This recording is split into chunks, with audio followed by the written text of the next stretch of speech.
Debray. "You cannot make me believe that. On the contrary, you were in excellent spirits when you arrived at the Count's." Danglars was disagreeable, certainly, but I know how much you care for his ill humor. Someone has vexed you. I will allow no one to annoy you. "You are deceived, Lucien, I assure you," replied Madame Danglars. "And what I have told you is really the case, added to the ill humor you remarked, but which I did not think it worth while to allude to." It was evident that Madame Danglars was suffering from that nervous irritability which women frequently cannot account for even to themselves, or that, as Debray had guessed, she had experienced some secret agitation that she would not acknowledge to anyone.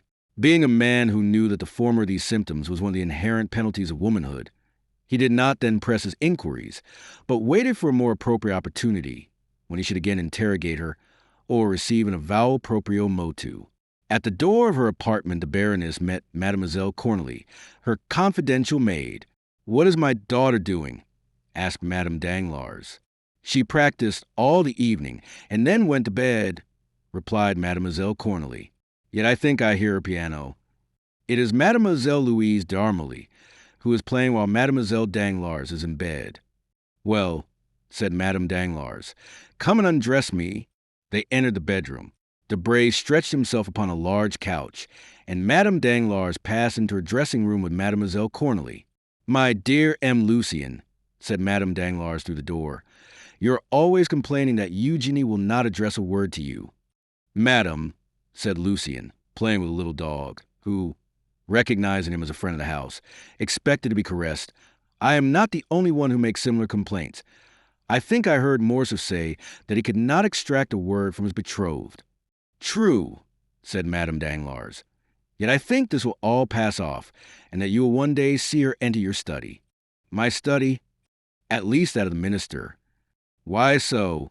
"To ask for an engagement at the opera. Really, I never saw such an infatuation for music. It is quite ridiculous for a young lady of fashion." Debray smiled.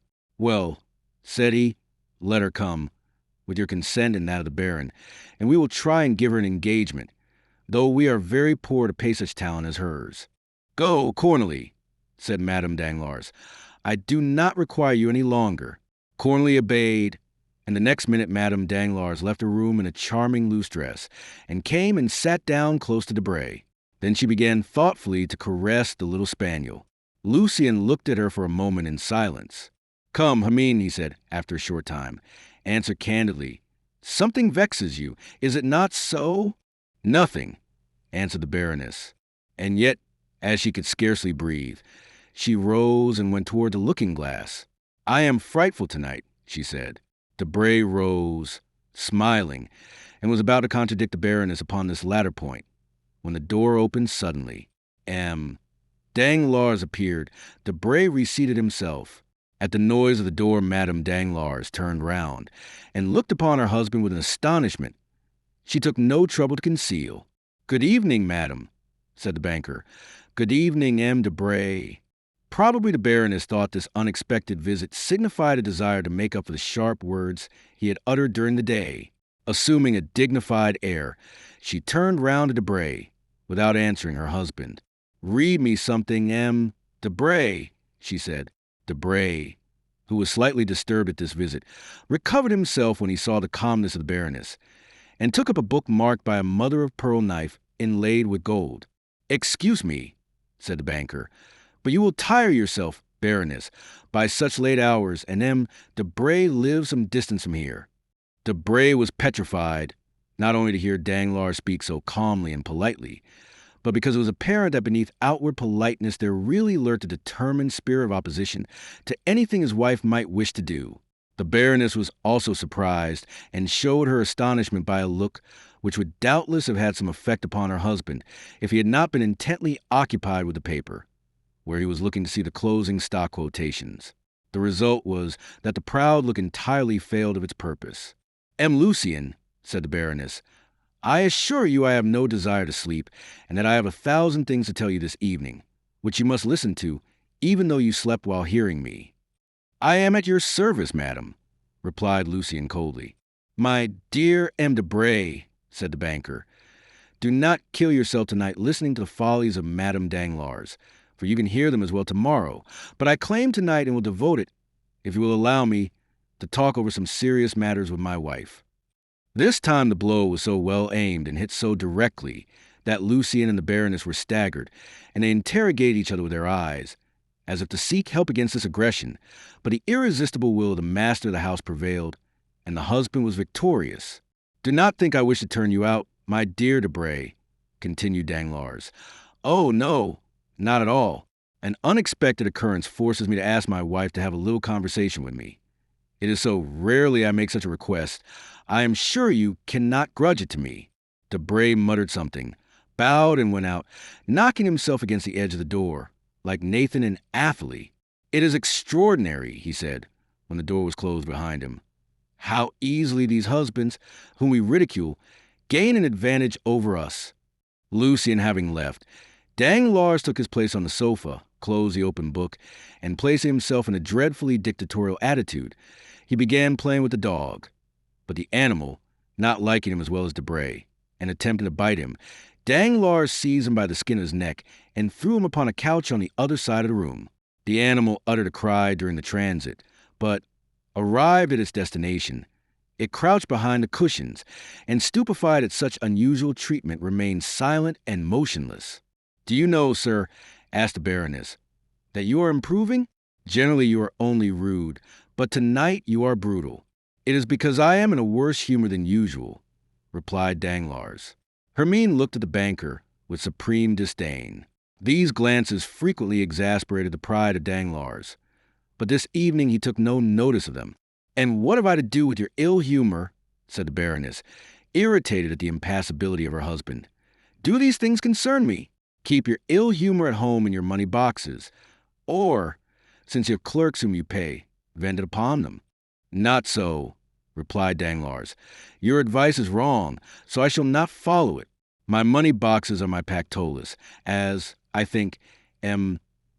de Moustier says, and I will not retard its course, or disturb its calm. My clerks are honest men who earn my fortune, whom I pay much below their deserts, if I may value them according to what they bring in. Therefore I shall not get into a passion with them. Those with whom I will be in a passion are those who eat my dinners, mount my horses, and exhaust my fortune." "And pray who are the persons who exhaust your fortune? Explain yourself more clearly, I beg, sir." "Oh, make yourself easy. I am not speaking riddles, and you will soon know what I mean. The people who exhaust my fortune are those who draw out 700,000 francs in the course of an hour." "I do not understand you, sir," said the Baroness, trying to disguise the agitation of her voice and the flush of her face. "You understand me perfectly, on the contrary," said Danglars. "But if you will persist, I will tell you that I have just lost 700,000 francs upon the Spanish loan." "And pray," asked the Baroness, "am I responsible for this loss?" "Why not? Is it my fault you have lost 700,000 francs?" "Certainly it is not mine." "Once for all, sir," replied the Baroness sharply, "I tell you I will not hear cash named. It is a style of language I never heard in the house of my parents or in that of my first husband." "Oh, I can well believe that, for neither of them was worth a penny. The better reason for my not being conversant with the slang of the bank, which is here dinning in my ears from morning to night, that noise of jingling crowns, which are constantly being counted and recounted, is odious to me. I only know one thing I dislike more, which is the sound of your voice." "Really?" said Danglars. "Well, this surprises me, for I thought you took the liveliest interest in all my affairs." What could put such an idea into your head?" "Yourself." "Ah, what next?" "Most assuredly. I should like to know upon what occasion." "Oh, mon Dieu, that is very easily done. Last February you were the first who told me of the Haitian funds. You had dreamed that a ship had entered the harbor at Le Havre, that this ship brought news that a payment we had looked upon as lost was going to be made. I know how clear-sighted your dreams are. I therefore purchased immediately as many shares as I could of the Haitian debt, and I gained 400,000 francs by it, of which 100,000 have been honestly paid to you. You spent it as you pleased. That was your business. In March, there was a question about a grant to a railway. 3 companies presented themselves, each offering equal securities. You told me that your instinct, and although you pretend to know nothing about speculations, I think, on the contrary, that your comprehension is very clear upon certain affairs. Well, you told me that your instinct led you to believe the grant would be given to the company called the Southern. I bought 2/3 of the shares of that company. As you have foreseen, the shares trebled in value, and I picked up $1 million, from which 250,000 francs were paid to you for pin money. How have you spent this 250,000 francs? It is no business of mine. When are you coming to the point? Cried the Baroness, shivering with anger and impatience. Patience, madam, I am coming to it. That's fortunate. In April you went to dine at the minister's. You heard a private conversation respecting Spanish affairs, on the expulsion of Don Carlos. I bought some Spanish shares. The expulsion took place, and I pocketed 600,000 francs the day Charles V repassed the Bidasoa. Of these 600,000 francs, you took 50,000 crowns. They were yours. You disposed of them according to your fancy, and I asked no questions. But it is not the less true that you have this year received 500,000 livres. Well, sir, and what then? Ah, yes, it was just after this that you spoiled everything. Really, your manner of speaking. It expresses my meaning, and that is all I want. Well, 3 days after that you talked politics with M. Debray, and you fancied from his words that Don Carlos had returned to Spain. Well, I sold my shares, the news got out, and I no longer sold. I gave them away. Next day I find the news was false, and by this false report I have lost 700,000 francs. Well, since I gave you 1/4 of my gains, I think you owe me 1/4 of my losses.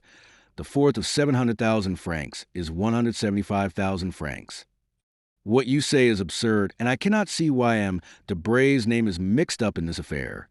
Because if you do not possess the 175,000 francs I reclaim, you must have lent them to your friends, and M. Debray is one of your friends. For shame! Exclaimed the Baroness. Oh! Let us have no gestures, no screams, no modern drama, or you will oblige me to tell you that I see Debray leave here, pocketing the whole of the 500,000 livres you have handed over to him this year, while he smiles to himself, saying it is found what the most skillful players have never discovered. That is, a roulette where he wins without playing, and is no loser when he loses. The Baroness became enraged. Wretch, she cried, will you dare to tell me you did not know what you now reproach me with? I do not say that I did know it, and I do not say that I did not know it. I merely tell you to look into my conduct during the last 4 years that we have ceased to be husband and wife, and see whether it has not always been consistent. Some time after our rupture, you wished to study music, under the celebrated baritone who made such a successful appearance at the Theatre Italian. At the same time, I felt inclined to learn dancing of the danseuses who acquired such a reputation in London. This cost me, on your account and mine, 100,000 francs. I said nothing, for we must have peace in the house, and 100,000 francs for a lady and gentleman to be properly instructed in music and dancing are not too much. Well, you soon become tired of singing, and you take a fancy to study diplomacy with the minister's secretary. You understand, it signifies nothing to me so long as you pay for your lessons out of your own cash box. But today I find you are drawing on mine, and that your apprenticeship may cost me 700,000 francs per month. Stop there, madam, for this cannot last. Either the diplomatist must give his lessons gratis, and I will tolerate him, or he must never set his foot again in my house. Do you understand, madam? Oh, this is too much, cried Hermine, choking. You are worse than despicable. But, continued Danglars, I find you did not even pause there. Insults. You are right. Let us leave these facts alone and reason coolly. I have never interfered in your affairs excepting for your good. Treat me in the same way. You say you have nothing to do with my cash box. Be it so. Do as you like with your own, but do not fill or empty mine. Besides, how do I know that this was not a political trick? That the minister, enraged at seeing me in the opposition, and jealous of the popular sympathy I excite, has not concerted with M. Debray to ruin me? A probable thing. Why not? Who ever heard of such an occurrence as this? A false telegraphic dispatch. It is almost impossible for wrong signals to be made as they were in the last 2 telegrams. It was done on purpose for me, I am sure of it. Sir, said the Baroness humbly, Are you not aware that the man employed that was dismissed, that they talked to go into law with him, that orders were issued to arrest him, and that this order would have been put into execution if he had not escaped by flight, which proves that he was either mad or guilty? It was a mistake. Yes, which made fools laugh, which caused a minister to have a sleepless night, which has caused a minister's secretary to blacken several sheets of paper, but which has cost me 700,000 francs. But, sir, said Hermine suddenly, if all this is, as you say, caused by M. Debray, why, instead of going direct to him, do you come and tell me of it? Why, to accuse the man, do you address the woman? Do I know M. Debray? Do I wish to know him? Do I wish to know that he gives advice? Do I wish to follow it? Do I speculate? No, you do all this, not I. Still, it seems to me that as you profit by it. Danglars shrugged his shoulders.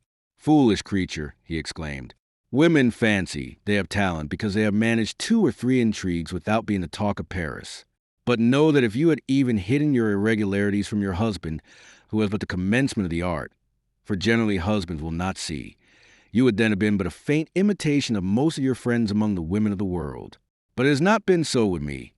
I see and always have seen during the last 16 years. You may perhaps have hidden a thought, but not a step, not an action, not a fault has escaped me, while you flattered yourself upon your address, and firmly believed you had deceived me. What has been the result?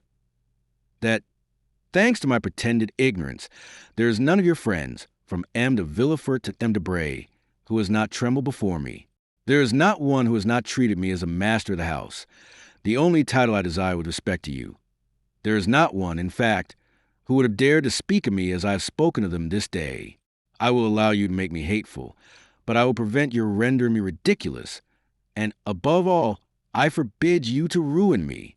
The Baroness had been tolerably composed until the name of Villefort had been pronounced, but then she became pale, and rising, as if touched by a spring, she stretched out her hands as though conjuring an apparition. She then took 2 or 3 steps towards her husband, as though to tear the secret from him, of which he was ignorant or which he withheld from some odious calculation. Odious, as all his calculations were. M. de Villefort, what do you mean? I mean that M. de Nargonne, your first husband, being neither a philosopher nor a banker, or perhaps being both, and seeing there was nothing to be got out of a king's attorney, died of grief or anger at finding, after an absence of 9 months, that you have been enceinte 6. I am brutal. I not only allow it, but boast of it. It is one of the reasons of my success in commercial business. Why did he kill himself instead of you? Because he had no cash to save. My life belongs to my cash. M. Debray has made me lose 700,000 francs. Let him bear his share of the loss, and we will go on as before. If not, let him become bankrupt for the 250,000 livres, and do as all bankrupts do, disappear. He is a charming fellow, I allow, when his news is correct, but when it is not, there are 50 others in the world who would do better than he. Madame Danglars was rooted to the spot.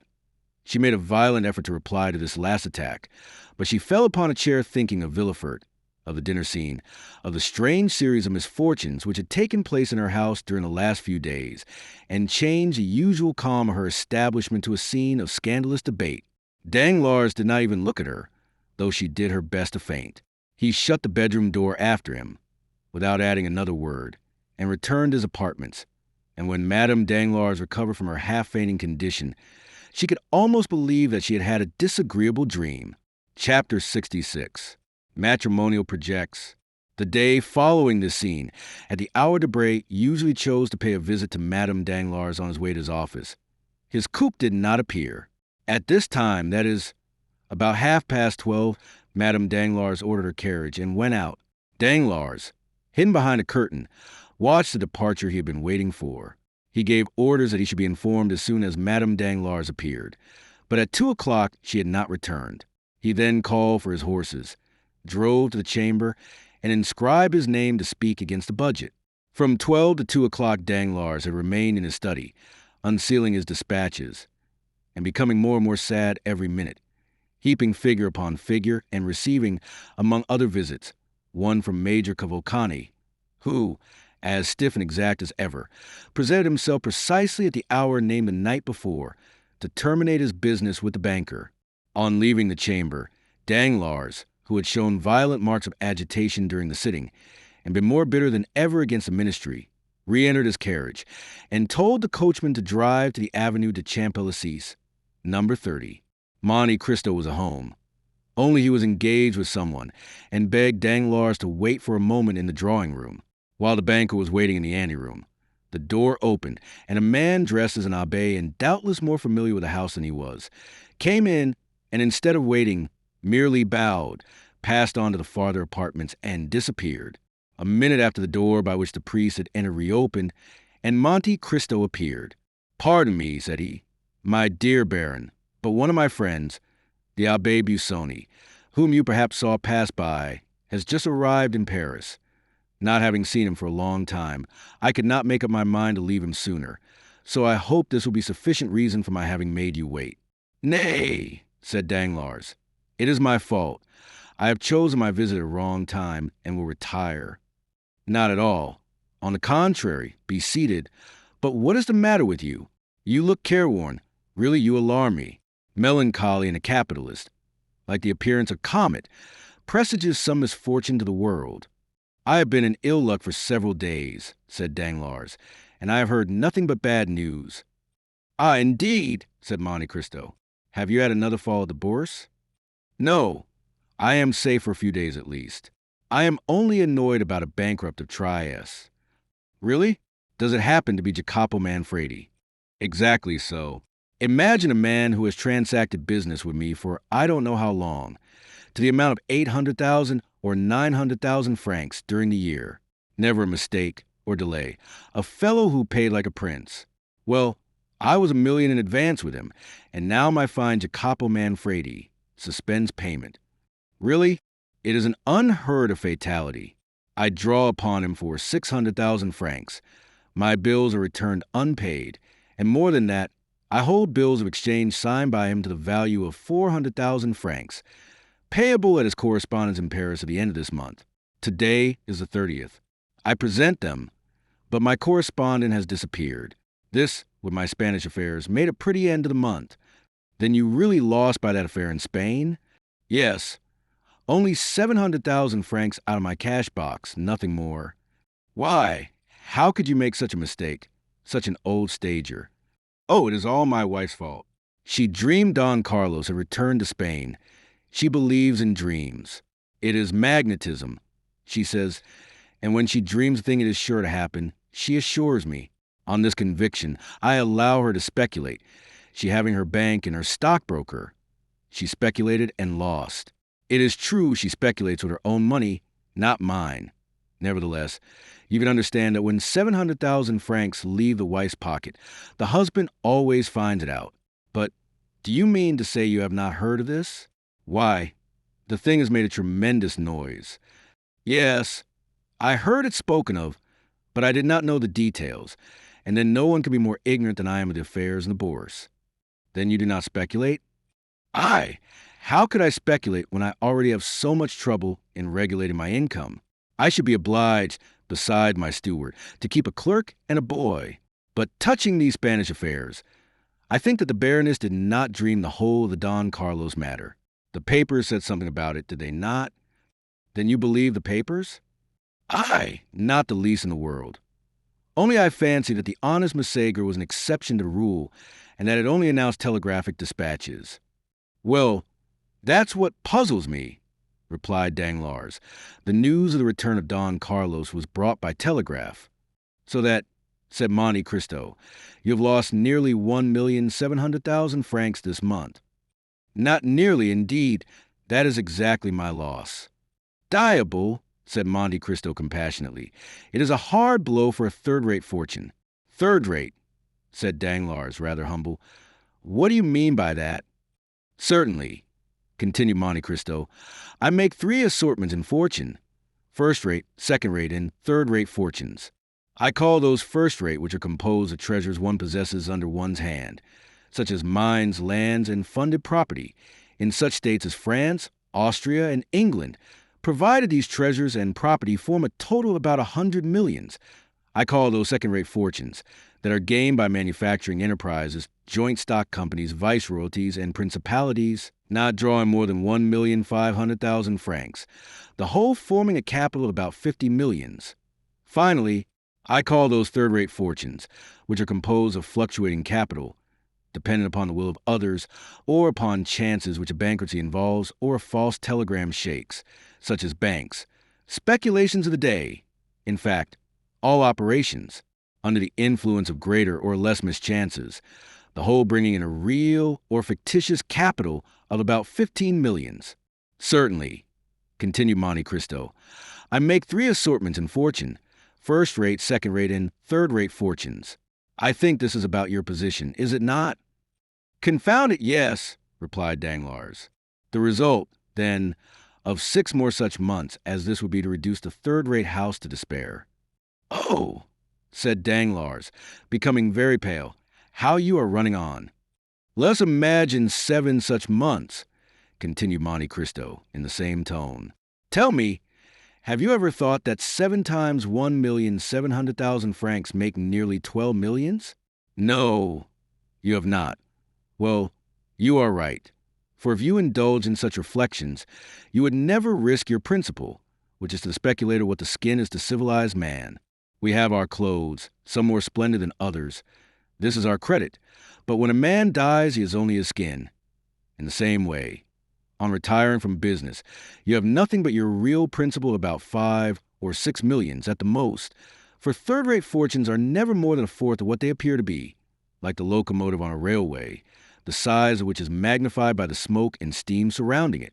Well, out of the 5 or 6 millions which form your real capital, you've just lost nearly 2 millions, which must, of course, in the same degree diminish your credit and fictitious fortune.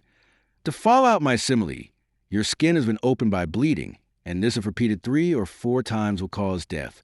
So pay attention to it, my dear Monsieur Danglars. Do you want money? Do you wish me to lend you some? What a bad calculator you are, exclaimed Danglars, calling to his assistance all his philosophy and dissimulation. I have made money at the same time by speculations which have succeeded. I have made up the loss of blood by nutrition. I lost a battle in Spain. I have been defeated in Trieste. But my naval army in India will have taken some galleons, and my Mexican pioneers will have discovered some mine. Very good, very good. But the wound remains and will reopen at the first loss. No, for I am only embarked in certainties, replied Danglars, with the air of a mountebank sounding his own praises. To involve me, 3 governments must crumble to dust. Well, such things have been. That there should be a famine. Recollect the 7 fat and the 7 lean kine. Or that the sea should become dry, as in the days of Pharaoh, and even then my vessels will become caravans. So much the better. I congratulate you, my dear M. Danglars, said Monte Cristo. I see I was deceived, and that you belong to the class of second-rate fortunes. I think I may aspire to that honor, said Danglars with a smile, which reminded Monte Cristo of the sickly moons which bad artists are so fond of daubing into their pictures of ruins. But, while we are speaking of business, Danglars added, please a fine opportunity of changing the subject. Tell me what I am to do for M. Cavalcanti. Give him money, if he is recommended to you, and the recommendation seems good. Excellent. He presented himself this morning with a bond of 40,000 francs, payable at sight, on you, signed by Busoni, and returned by you to me, with your endorsement, of course. I immediately counted him over the 40 banknotes. Monte Cristo nodded his head in token of assent. But that is not all, continued Danglars. He has opened an account with my house for his son. May I ask how much he allows the young man? 5,000 francs per month, 60,000 francs per year. I thought I was right in believing that Cavalcanti to be a stingy fellow. How can a young man live upon 5,000 francs a month? But you understand that if the young man should want a few thousands more, do not advance it. The father will never repay it. You do not know these ultramontane millionaires. They are regular misers. And by who were they recommended to you? Oh, by the house of Fancy, one of the best in Florence. I do not mean to say you will lose, but nevertheless, mind you hold to the terms of the agreement. Would you not trust the Cavalcanti? I would advance 10 millions on his signature. I was only speaking in reference to the second-rate fortunes we were mentioning just now. And with all this, how unassuming he is. I should never have taken him for anything more than a mere major. And you would have flattered him, for certainly, as you say, he has no manner. The first time I saw him, he appeared to me like an old lieutenant who had grown moldy under his epaulets. But all the Italians are the same. They're like old Jews when they are not glittering in oriental splendor. The young man is better, said Danglars. Yes, a little nervous, perhaps, but upon the whole, he appeared tolerable. I was uneasy about him. Why? Because you met him at my house, just after his introduction into the world. As they told me, he has been traveling with a very severe tutor, and had never been to Paris before. Ah, I believe noblemen marry amongst themselves, do they not? Asked Danglars carelessly. They like to unite their fortunes. It is usual, certainly, but Cavalcanti is an original who does nothing like other people. I cannot help thinking that he has brought his son to France to choose a wife. Do you think so? I am sure of it. And you have heard his fortune mentioned?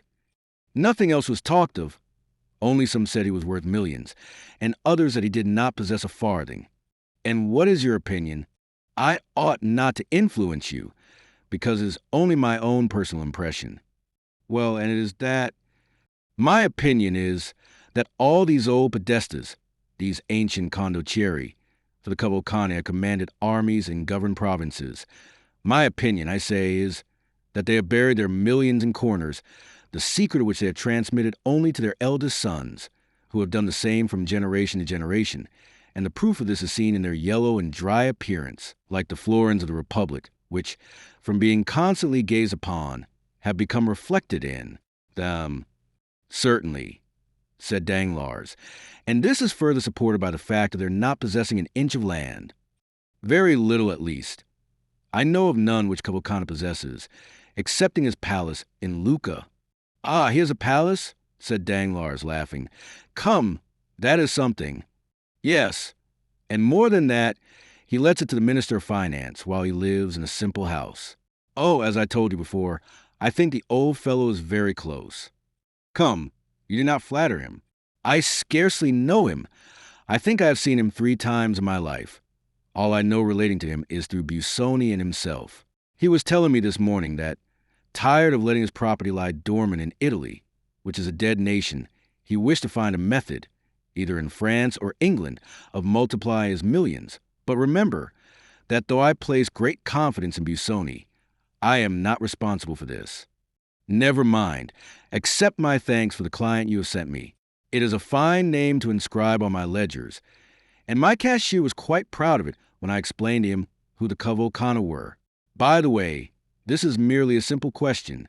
When this sort of people marry their sons, do they give them any fortune?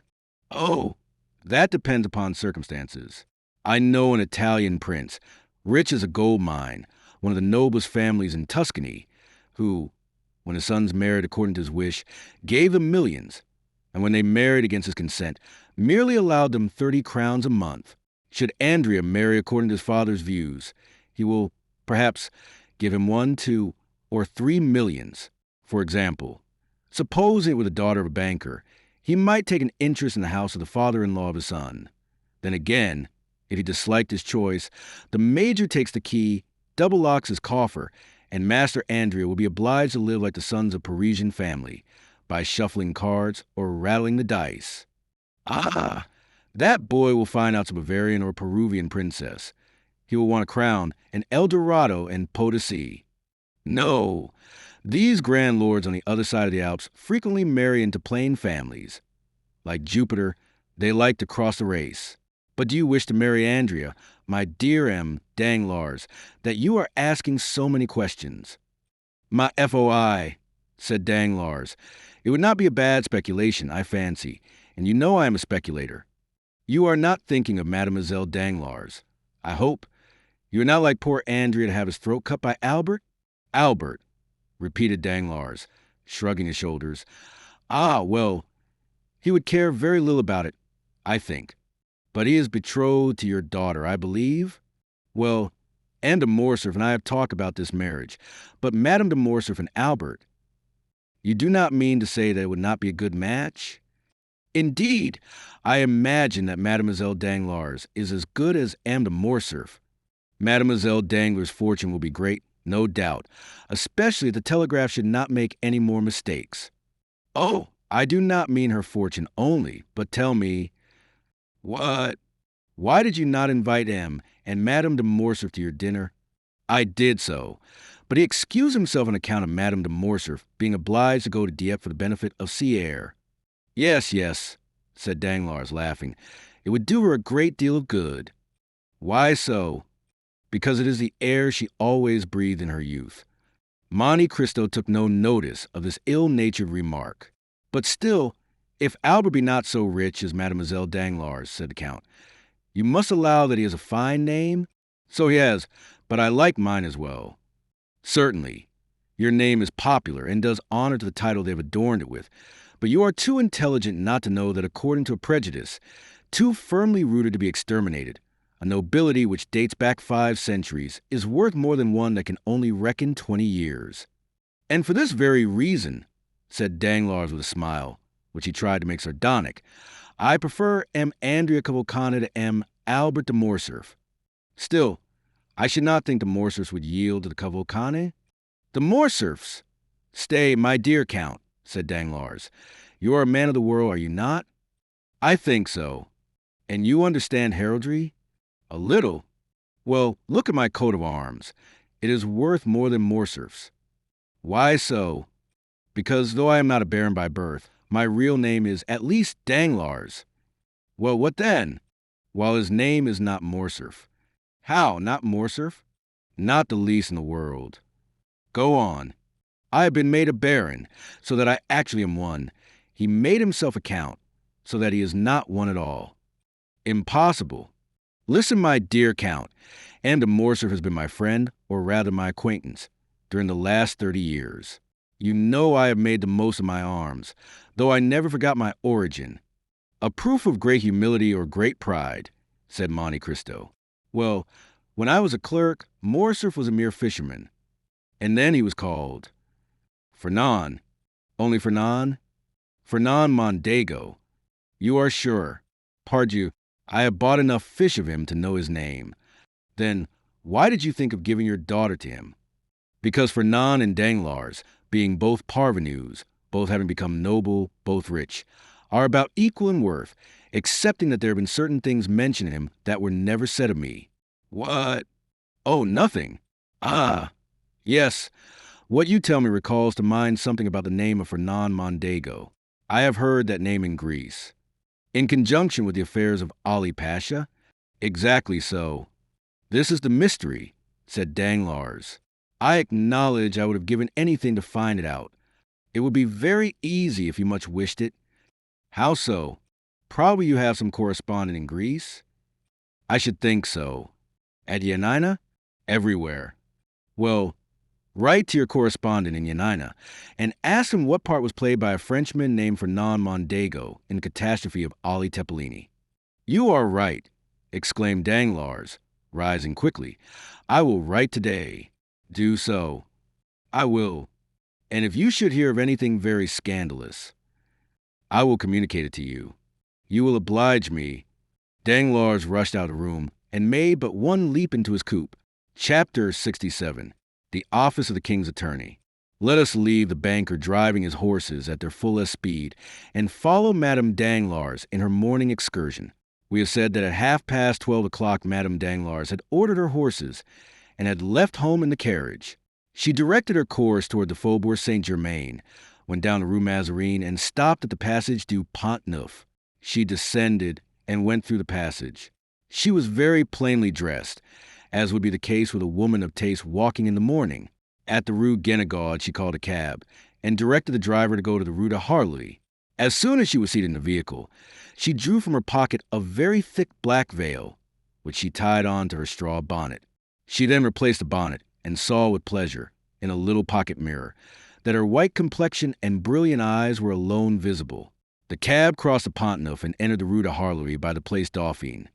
The driver was paid as the door opened, and stepping lightly up the stairs, Madame Danglars soon reached the salle de Papardoux.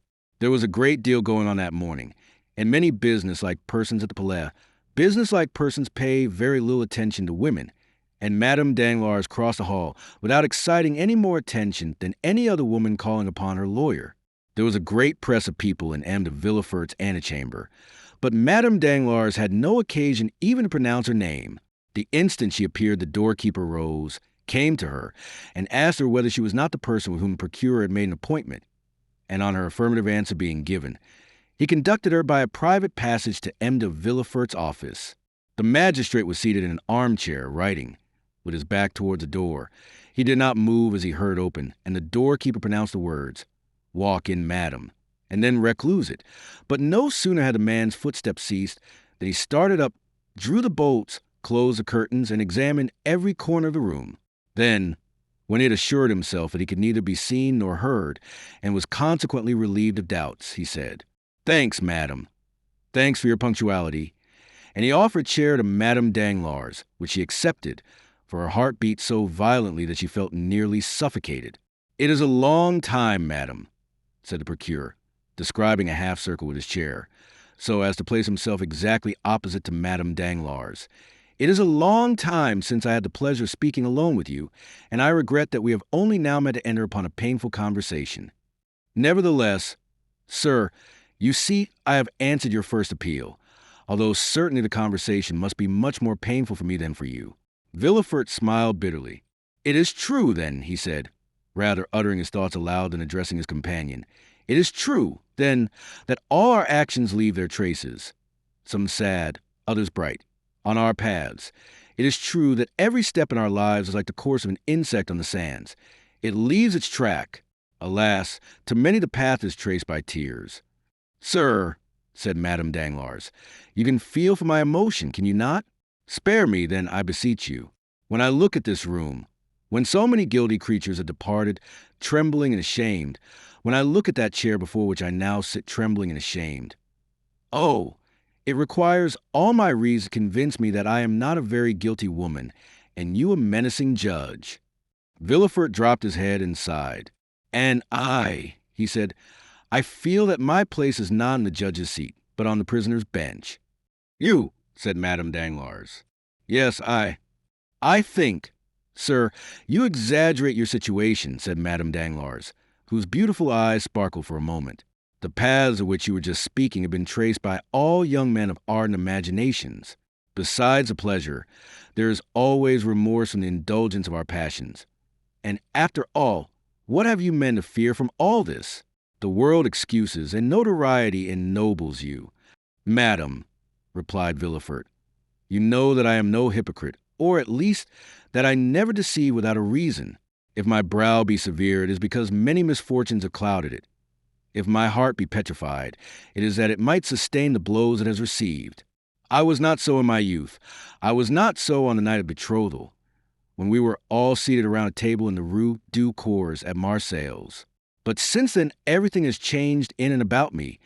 I am accustomed to brave difficulties, and in the conflict to crush those who, by their own free will or by chance, voluntarily or involuntarily, interfere with me in my career. It is generally the case that what we most ardently desire is as ardently withheld from us by those who wish to obtain it, or from whom we attempt to snatch it. Thus, the greater number of man's errors come before him disguised under the specious form of necessity. Then, after error has been committed in a moment of excitement, of delirium, or of fear, we see that we might have avoided and escaped it. The means we might have used, which we in our blindness could not see, then seem simple and easy, and we say, "Why did I not do this instead of that?" Women, on the contrary, are rarely tormented with remorse, for the decision does not come from you.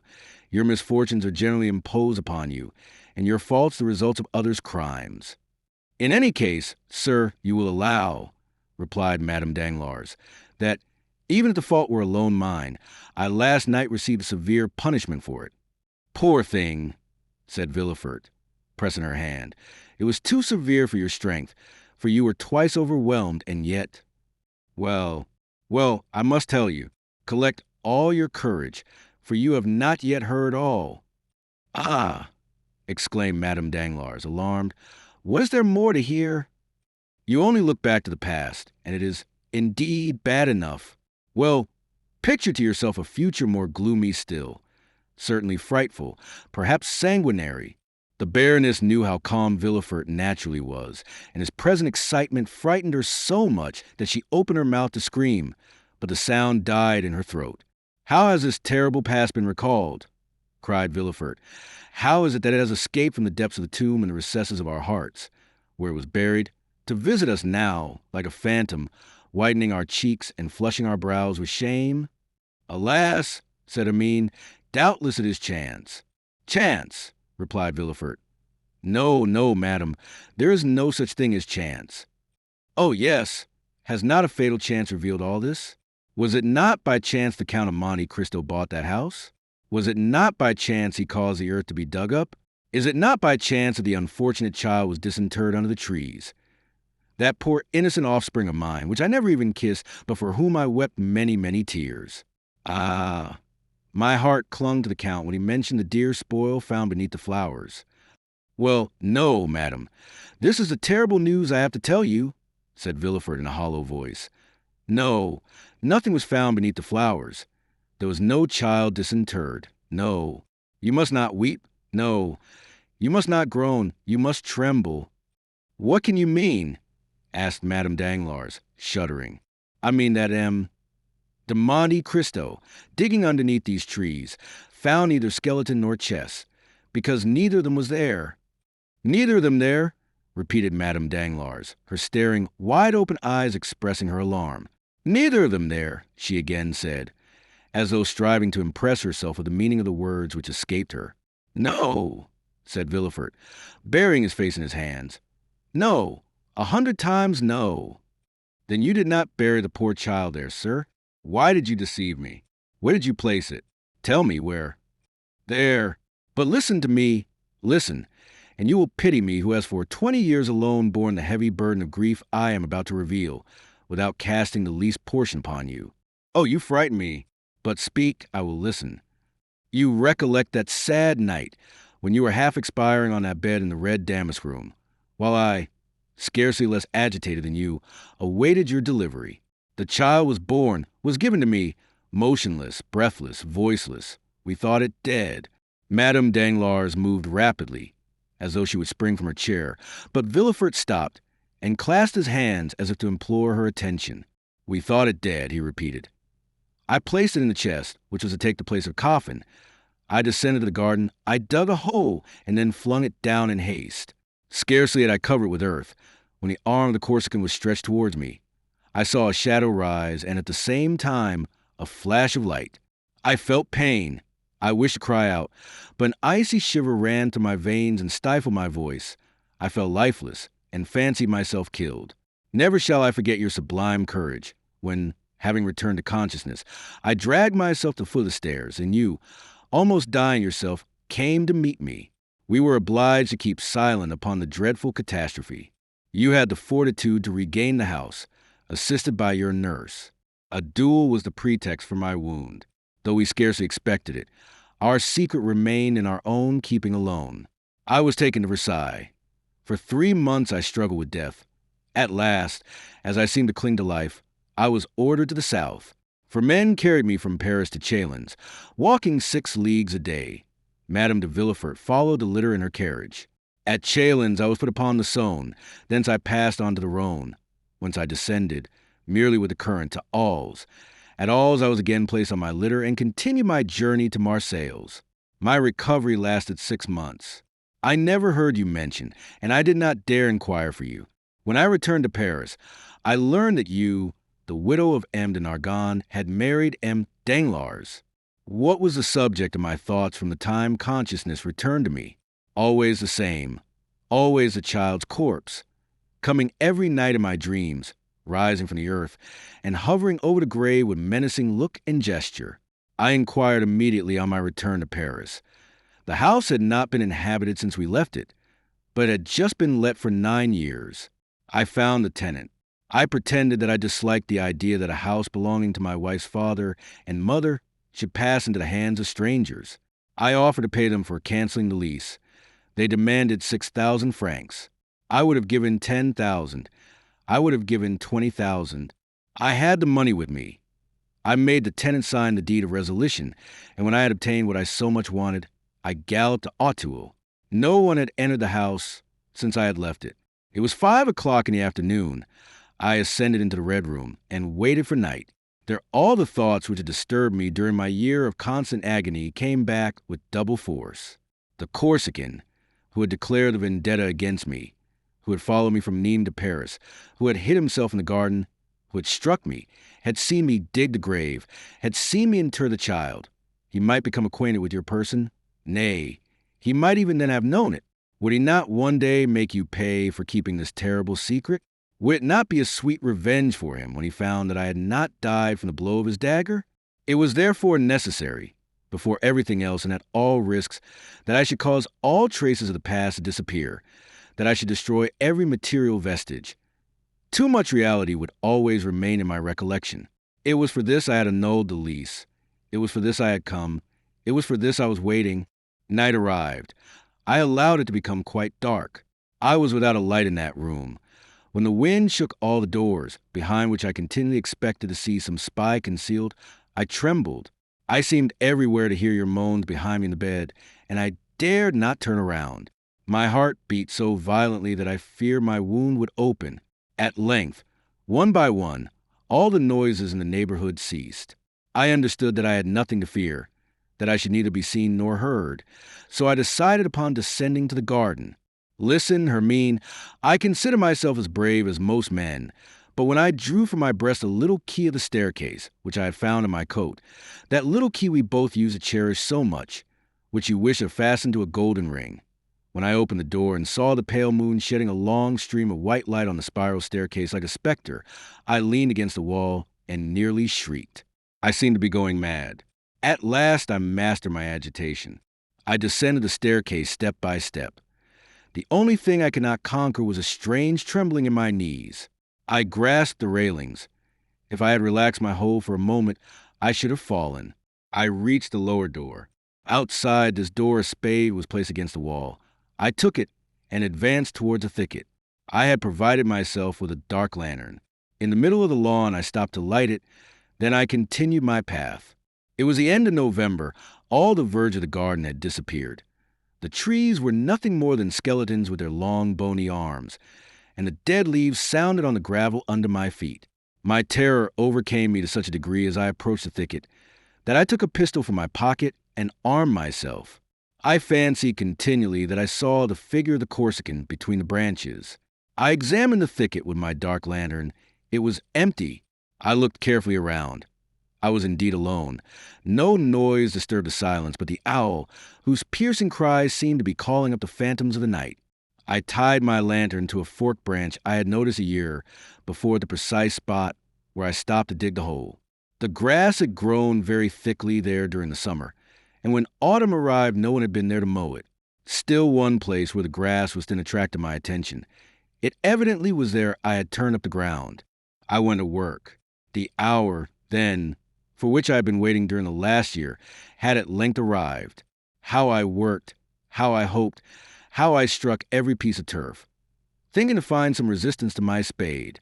But no, I found nothing, though I had made a hole twice as large as the first. I thought I had been deceived, had mistaken the spot. I turned around. I looked at the trees. I tried to recall the details which had struck me at the time. A cold, sharp wind whistled through the leafless branches, and yet the drops fell from my forehead. I recollected that I was stabbed just as I was trampling the ground to fill up the hole. While doing so, I had leaned against a laburnum. Behind me was an artificial rockery, intended to serve as a resting place for persons walking in the garden. In falling, my hand, relaxing its hold of the laburnum, felt the coldness of the stone. On my right, I saw the tree, behind me the rock. I stood in the same attitude, and threw myself down. I rose, and again began digging and enlarging the hole. Still I found nothing. The chest was no longer there. The chest no longer there, murmured Madame Danglars, choking with fear. Think not I contented myself with this one effort, continued Villefort. No, I searched the whole thicket. I thought the assassin, having discovered the chest and supposing it to be a treasure, had intended carrying it off, but, perceiving his error, had dug another hole and deposited it there. But I could find nothing. Then the idea struck me that he had not taken these precautions and had simply thrown it in a corner. In the last case, I must wait for daylight to renew my search. I remained in the room and waited. Oh, heaven! When daylight dawned, I went down again. My first visit was to the thicket. I hoped to find some traces which had escaped me in the darkness. I had turned up the earth over a surface of more than 20 feet square and a depth of 2 feet. A laborer would not have done in a day what occupied me an hour. But I could find nothing, absolutely nothing. Then I renewed the search. Supposing it had been thrown aside, it would probably be on the path which led to the little gate. But this examination was as useless as the first, and with a bursting heart I returned to the thicket, which now contained no hope for me. "Oh!" cried Madame Danglars. "It was enough to drive you mad." "I hoped for a moment that it might," said Villefort, "but that happiness was denied me. However, recover my strength and my ideas. Why," said I, "should that man have carried away the corpse?" "But you said," replied Madame Danglars, "he would require it as a proof." "Ah, no, madame, that could not be. Dead bodies are not kept a year. They are shown to a magistrate, and the evidence is taken. Now, nothing of the kind has happened." "What then?" asked Amine, trembling violently. "Something more terrible, more fatal, more alarming for us. The child was perhaps alive, and the assassin may have saved it." Madame Danglars uttered a piercing cry, and, seizing Villefort's hands, exclaimed, "My child was alive?" said she. "You buried my child alive? You were not certain my child was dead, and you buried it? Ah!" Madame Danglars had risen, and stood before the procurer, whose hand she wrung in her feeble grasp. "I know not. I merely suppose so, as I might suppose anything else," replied Villefort with a look so fixed. It indicated that his powerful mind was on the verge of despair and madness. "Ah, my child, my poor child!" cried the Baroness, falling on her chair and stifling her sobs in her handkerchief. Villefort, becoming somewhat reassured, perceived that to avert the maternal storm gathering over his head, he must inspire Madame Danglars with the terror he felt. "You understand, then, that if it were so," said he, rising in his turn and approaching the Baroness to speak to her in a lower tone, "we are lost. This child lives, and someone knows it lives. Someone is in possession of our secret. And since Monte Cristo speaks before us of a child disinterred, when that child cannot be found, it is he who is in possession of our secret." "Just God, avenging God," murmured Madame Danglars. Villefort's only answer was a stifled groan. "But the child, sir," repeated the agitated mother. "How I have searched for him," replied Villefort, wringing his hands. "How I have called him in my long, sleepless nights.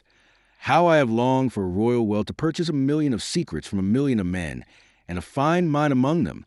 At last, one day, when for the 100th time I took up my spade, I asked myself again and again what the Corsican could have done with the child. A child encumbers a fugitive. Perhaps, on perceiving it was still alive, he had thrown it into the river. "Impossible!" cried Madame Danglars. "A man may murder another out of revenge, but he would not deliberately drown a child." "Perhaps," continued Villefort, "he had put it in the foundling hospital." "Oh, yes, yes," cried the Baroness. "My child is there. I ran to the hospital and learned that the same night, the night of the 20th of September, a child had been brought there, wrapped in part of fine linen napkin, purposely torn in half. This portion of the napkin was marked with half a baron's crown and the letter H. "Truly, truly," said Madame Danglars, "all my linen is marked thus. Monsieur de Nargonne was a baron, and my name is Hermine. Thank God, my child was not then dead. No, it was not dead. And you can tell me so without fearing to make me die of joy? Where's the child?" Villefort shrugged his shoulders. "Do I know?" said he. "And do you believe that if I knew I would relate to you all its trials and all its adventures as would a dramatist or a novel writer? Alas, no, I know not. A woman, about 6 months after, came to claim it with the other half of the napkin. This woman gave all the requisite particulars, and it was entrusted to her. But you should have inquired for the woman. You should have traced her. And what do you think I did? I feigned a criminal process and employed all the most acute bloodhounds and skillful agents in search of her. They traced her to Chalons, and there they lost her. They lost her, yes, forever. Madame Danglars had listened to this recital with a sigh, a tear, or a shriek for every detail. "And this is all," said she. "And you stopped there?" "Oh, no," said Villefort. "I never ceased to search and to inquire. However, the last 2 or 3 years I had allowed myself some respite. But now I will begin with more perseverance and fury than ever, since fear urges me, not my conscience." "But," replied Madame Danglars, "the Count of Monte Cristo can know nothing, or he would not seek our society as he does." "Oh, the wickedness of man is very great," said Villefort, "since it surpasses the goodness of God. Did you observe that man's eyes while he was speaking to us?" "No, but have you ever watched him carefully? Doubtless he is capricious, but that is all. One thing alone struck me. Of all the exquisite things he placed before us, he touched nothing. I might have suspected he was poisoning us. And you see you would have been deceived." "Yes, doubtless. But believe me, that man has other projects. For that reason I wish to see you, to speak to you, to warn you against everyone, but especially against him." "Tell me," cried Villefort, fixing his eyes more steadfastly on her than he had ever done before, "did you ever reveal to anyone our connection?" "Never, to anyone." "You understand me," replied Villefort, affectionately. "When I say anyone, pardon my urgency, to anyone living I mean—" "Yes, yes, I understand very well," ejaculated the Baroness. "Never, I swear to you. Were you ever in the habit of writing in the evening what had transpired in the morning? Do you keep a journal?" "No, my life has been passed in frivolity. I wish to forget it myself." "Do you talk in your sleep?" "I sleep soundly, like a child. Do you not remember?" The color mounted to the Baroness's face, and Villefort turned awfully pale. "It is true," said he, in so low a tone that he could hardly be heard. "Well," said the Baroness. "Well, I understand what I now have to do," replied Villefort. "In less than 1 week from this time, I will ascertain who this M. de Monte Cristo is, whence he comes, where he goes, and why he speaks in our presence of children that have been disinterred in the garden." Villefort pronounced these words with an accent which would have made the Count shudder had he heard him. Then he pressed the hand the Baroness reluctantly gave him, and led her respectfully back to the door. Madame Danglars returned in another cab to the passage, on the other side of which she found her carriage, and her coachman sleeping peacefully on his box while waiting for her. Chapter 68. A Summer Ball. The same day, during the interview between Madame Danglars and the procureur, a traveling carriage entered the Rue du Helder, passed through the gateway of number 27, and stopped in the yard. In a moment the door was opened, and Madame de Morcerf alighted, leaning on her son's arm. Albert soon left her, ordered his horses, and having arranged his toilet, drove to the Champs-Élysées, to the house of Monte Cristo. The Count received him with his habitual smile. It was a strange thing that no one ever appeared to advance a step in that man's favor. Those who would, as it were, force a passage to his heart, found an impassable barrier. Morcerf, who ran towards it with open arms, was chilled as he drew near, in spite of friendly smile, and simply held out his hand. Monte Cristo shook it coldly, according to his invariable practice. "Here I am, dear Count. Welcome home again. I arrived an hour since." "From Dieppe?" "No, from Treport." "Indeed? And I have come at once to see you." "That is extremely kind of you," said Monte Cristo with a tone of perfect indifference. "And what is the news?" "You should not ask a stranger, a foreigner, for news." "I know it, but in asking for news, I mean, have you done anything for me?" "Had you commissioned me," said Monte Cristo, feigning uneasiness.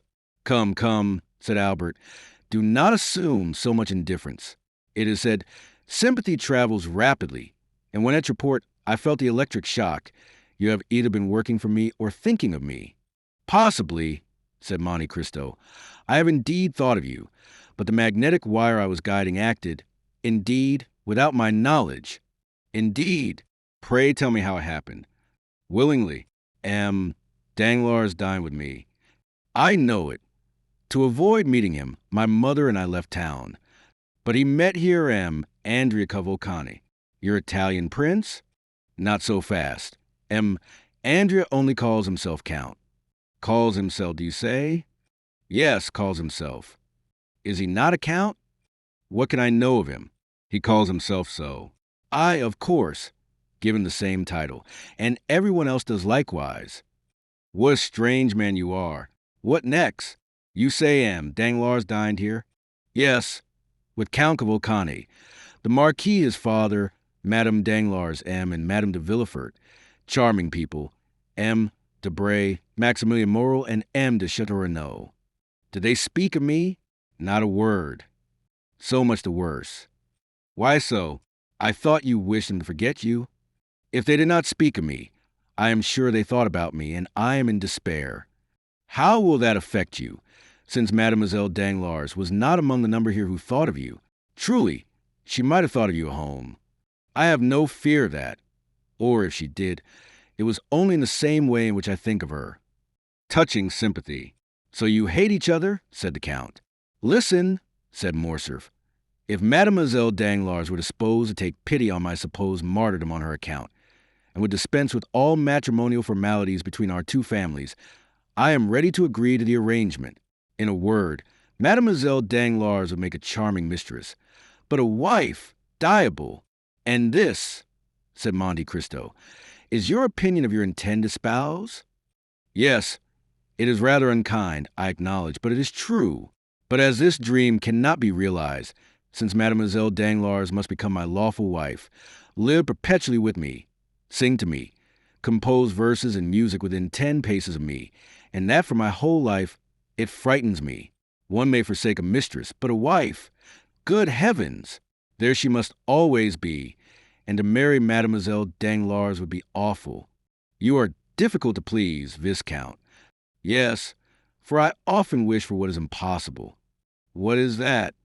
To find such a wife as my father found. Monte Cristo turned pale and looked at Albert while playing with some magnificent pistols.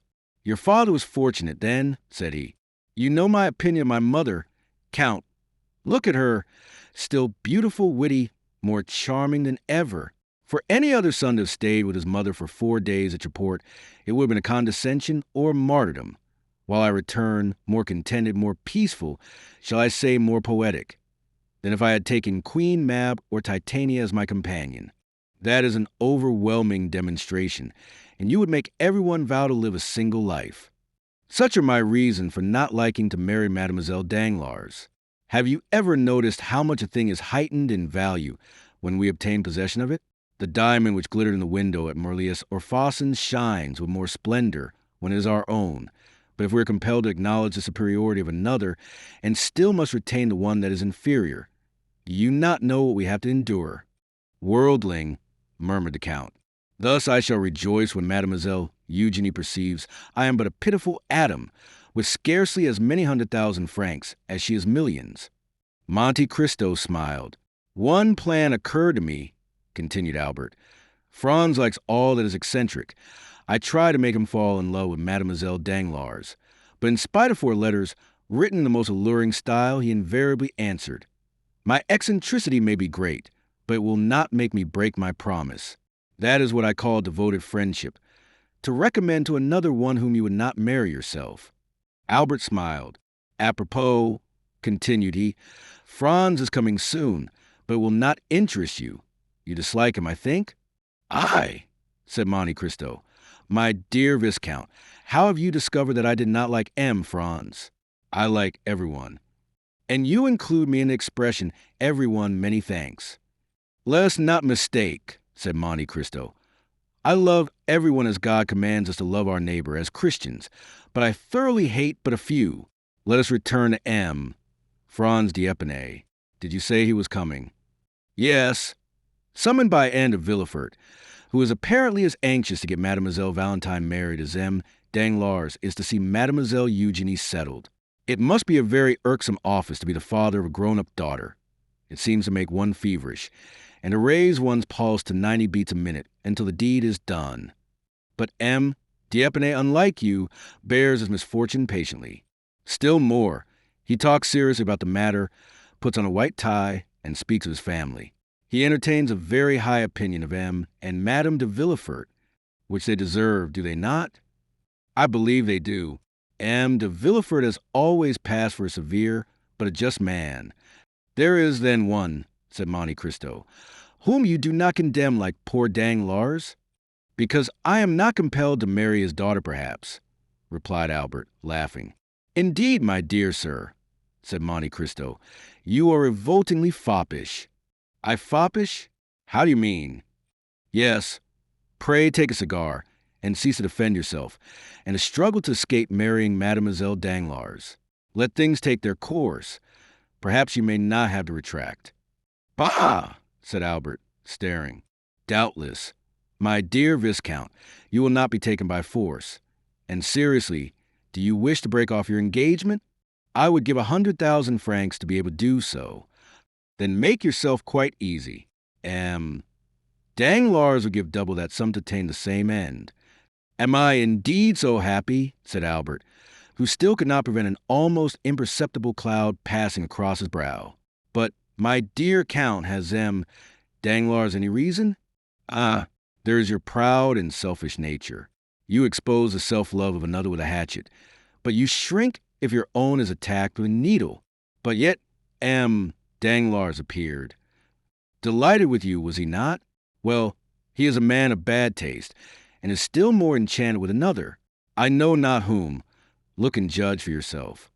Thank you, I understand. But my mother... No, not my mother. I mistake. My father intends giving a ball. A ball at this season? Summer balls are fashionable. If they were not, the Countess has only to wish it, and they will become so.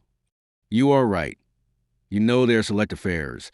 Those who remain in Paris in July must be true Parisians. Will you take charge of our invitation to Messrs. Cavalcante? When will it take place? On Saturday. Cavalcante's father will be gone, but the son will be here. Will you invite young Cavalcante? I do not know him, Viscount. You do not know him? No, I never saw him until a few days since, and am not responsible for him. But you receive him at your house? That is another thing. He was recommended to me by a good abbé who may be deceived. Give him a direct invitation, but do not ask me to present him. If he were afterwards to marry Mademoiselle Danglars, you would accuse me of intrigue and would be challenging me. Besides, I may not be there myself. Where? At your ball. Why should you not be there? Because you have not yet invited me. But I come expressly for that purpose. You are very kind, but I may be prevented. If I tell you one thing, you will be so amiable as to set aside all impediments. Tell me what it is. My mother begs you to come. The Comtesse de Morcerf? Said Monte Cristo, starting. Ah, Count, said Albert. I assure you Madame de Morcerf speaks freely to me, and if you have not felt those sympathetic fibers of which I spoke just now thrill within you, you must be entirely devoid of them, for during the last 4 days we have spoken of no one else. You have talked to me? Yes, that is the penalty of being a living puzzle. Then I am also a puzzle to your mother. I should have thought her too reasonable to be led by imagination. A problem, my dear Count, for everyone, for my mother as well as others, much studied, but not solved. You still remain an enigma. Do not fear. My mother is only astonished that you remain so long unsolved. I believe, while the Countess G.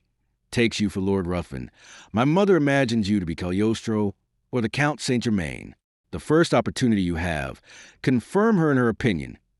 It will be easy for you, as you have the philosophy of the one and the wit of the other. I thank you for the warning, said the Count. I shall endeavor to be prepared for all suppositions. You will, then, come on Saturday?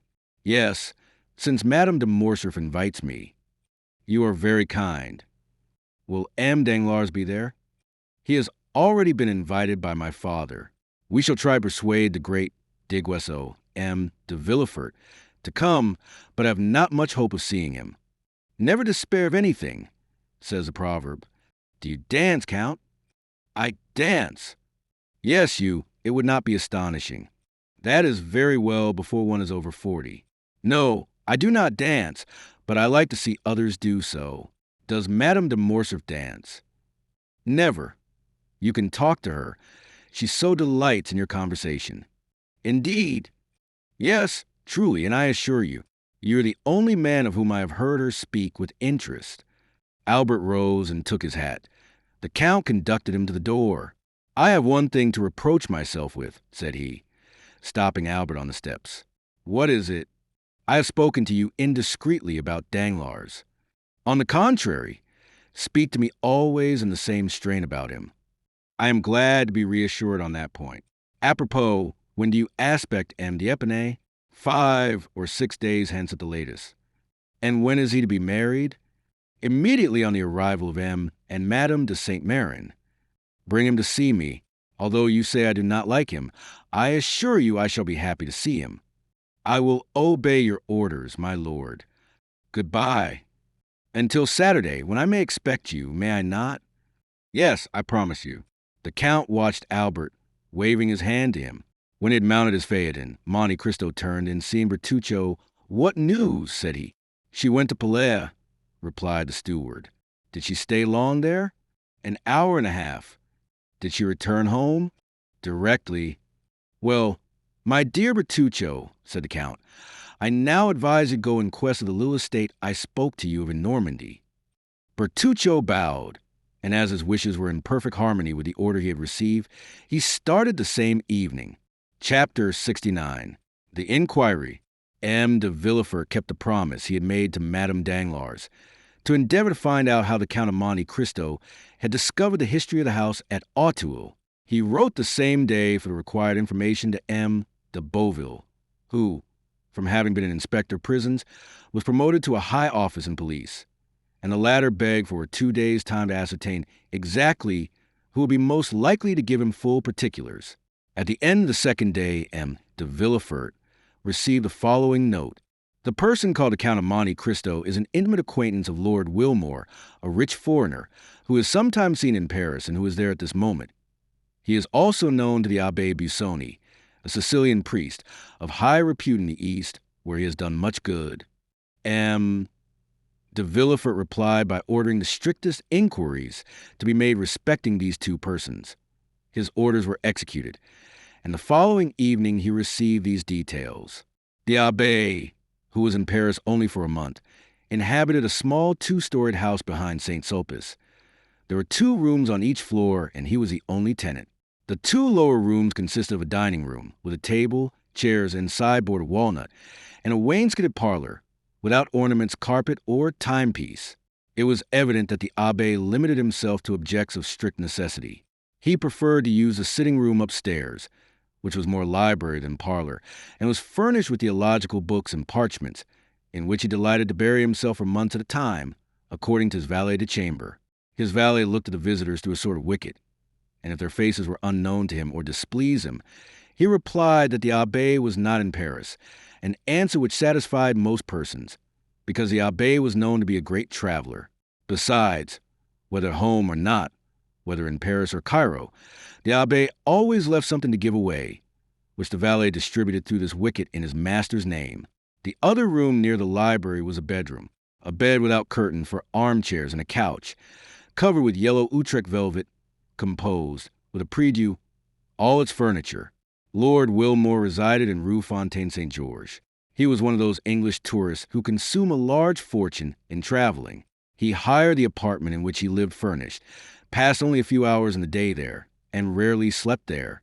One of his peculiarities was never to speak a word of French, which he, however, wrote with great facility. The day after this important information had been given to the king's attorney, a man alighted from a carriage at the corner of the Rue Ferou, and rapping at an olive green door, asked if the Abbé Busoni were within. No, he went out early this morning, replied the valet. I might not always be content with that answer, replied the visitor, for I come from one to whom everyone must be at home, but have the kindness to give the Abbé Busoni. I told you he was not at home, repeated the valet. Then on his return give him that card and this sealed paper. Will he be at home at 8 o'clock this evening? Doubtless, unless he is at work, which is the same as if he were out. I will come again at that time, replied the visitor, who then retired. At the appointed hour, the same man returned in the same carriage, which, instead of stopping this time at the end of the Rue Férou, drove up to the green door. He knocked, and it opened immediately to admit him. From the signs of respect the valet paid him, he saw that his note had produced a good effect. "Is the abbé at home?" asked he. "Yes, he is at work in his library, but he expects you, sir," replied the valet. The stranger ascended a rough staircase, and before a table, illumined by a lamp whose light was concentrated by a large shade while the rest of the apartment was in partial darkness, he perceived the abbé in a monk's dress, with a cowl on his head such as was used by learned men of the Middle Ages. "Have I the honor of addressing the Abbé Busoni?" asked the visitor. "Yes, sir," replied the abbé. "And you are the person whom M. de Beauville, formerly an inspector of prisons, sends to me from the prefect of police?" "Exactly, sir." "One of the agents appointed to secure the safety of Paris?" "Yes, sir," replied the stranger with a slight hesitation and blushing. The abbé replaced the large spectacles, which covered not only his eyes but his temples, and sitting down motioned to his visitor to do the same. "I am at your service, sir," said the abbé, with a marked Italian accent. "The mission with which I am charged, sir," replied the visitor, speaking with hesitation, "is a confidential one on the part of him who fulfills it and him by whom he is employed." The abbé bowed. "Your probity," replied the stranger, "is so well known to the prefect that he wishes, as a magistrate, to ascertain from you some particulars connected with the public safety, to ascertain which I am deputed to see you. It is hoped that no ties of friendship or humane consideration will induce you to conceal the truth, provided, sir, the particulars you wish for do not interfere with my scruples or my conscience. I am a priest, sir, and the secrets of confession, for instance, must remain between me and God, and not between me and human justice. Do not alarm yourself, monsieur. We will duly respect your conscience." At this moment, the abbé pressed down the side of the shade and so raised on the other, throwing a bright light on the stranger's face, while his own remained obscured. "Excuse me, abbé," said the envoy of the prefect of the police, "but the light tries my eyes very much." The abbé lowered the shade. "Now, sir, I am listening. Go on. I will come at once to the point. Do you know the Count of Monte Cristo?" "You mean Monsieur Zacon, I presume?" "Zacon. Is not his name Monte Cristo?" "Monte Cristo is the name of an estate, or, rather, of a rock, and not a family name." "Well, be it so. Let us not dispute about words. And since M. de Monte Cristo and M. Zacon are the same, absolutely the same, let us speak of M. Zacon." "Agreed. I asked you if you knew him?" "Extremely well." "Who is he?" "The son of a rich shipbuilder in Malta. I know that is a report. But, as you are aware, the police does not content itself with vague reports.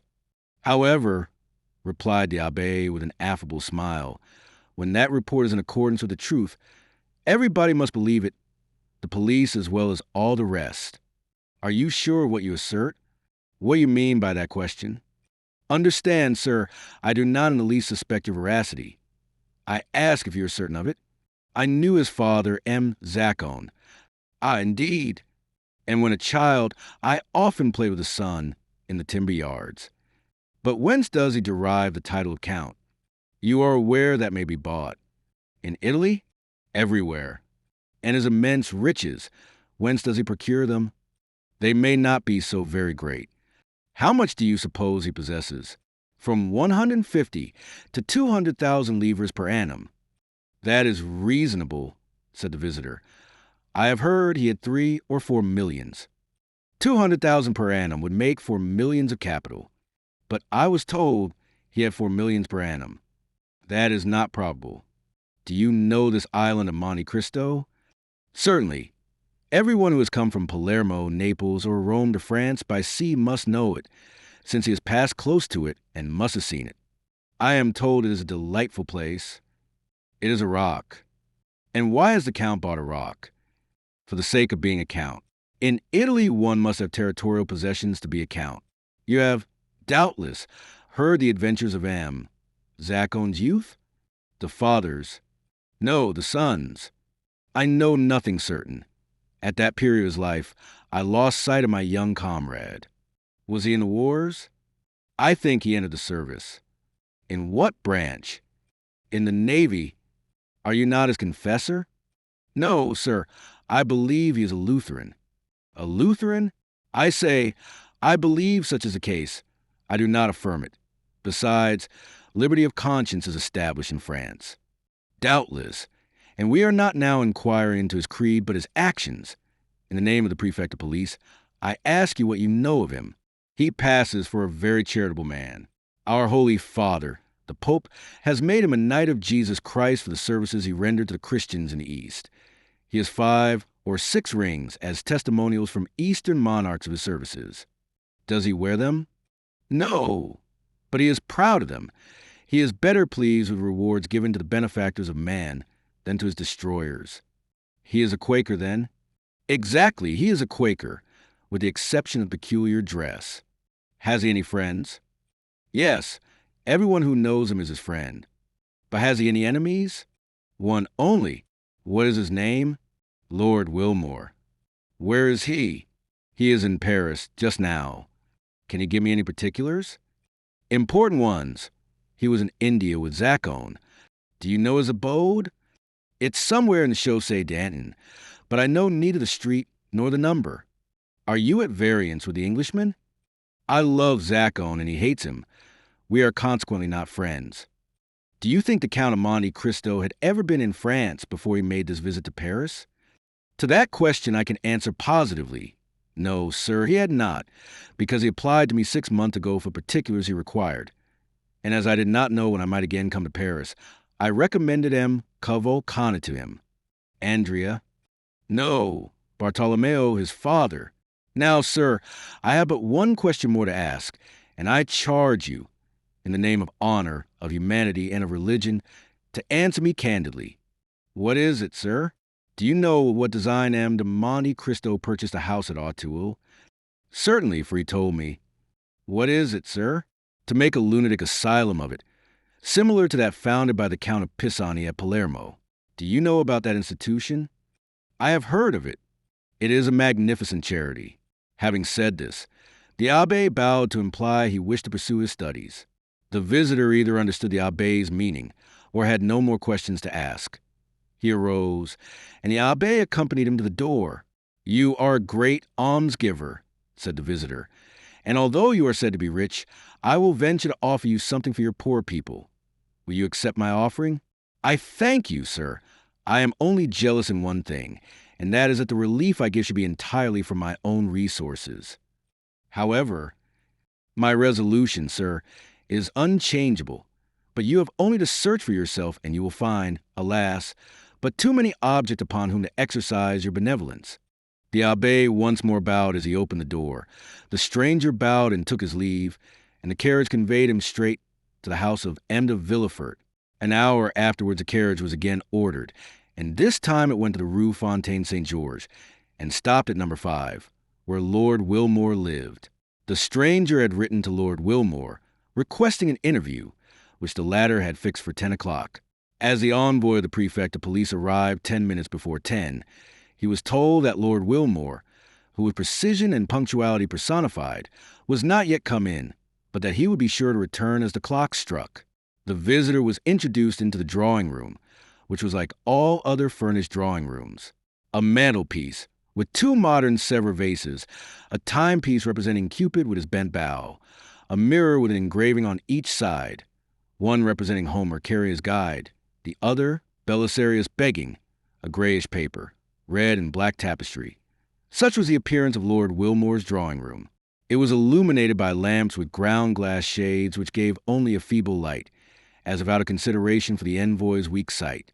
After 10 minutes' expectation, the clock struck 10. At the 5th stroke, the door opened, and Lord Wilmore appeared. He was rather above the middle height, with thin reddish whiskers, light complexion, and light hair, turning rather gray. He was dressed with all the English peculiarity, namely in a blue coat with gilt buttons and high collar, in the fashion of 1811, a white kerseymere waistcoat, and nankeen pantaloons, 3 inches too short, but which were prevented by straps from slipping up to the knee. His first remark on entering was, "You know, sir, I do not speak French." "I know you do not like to converse in our language," replied the envoy. "But you may use it," replied Lord Wilmore. "I understand it."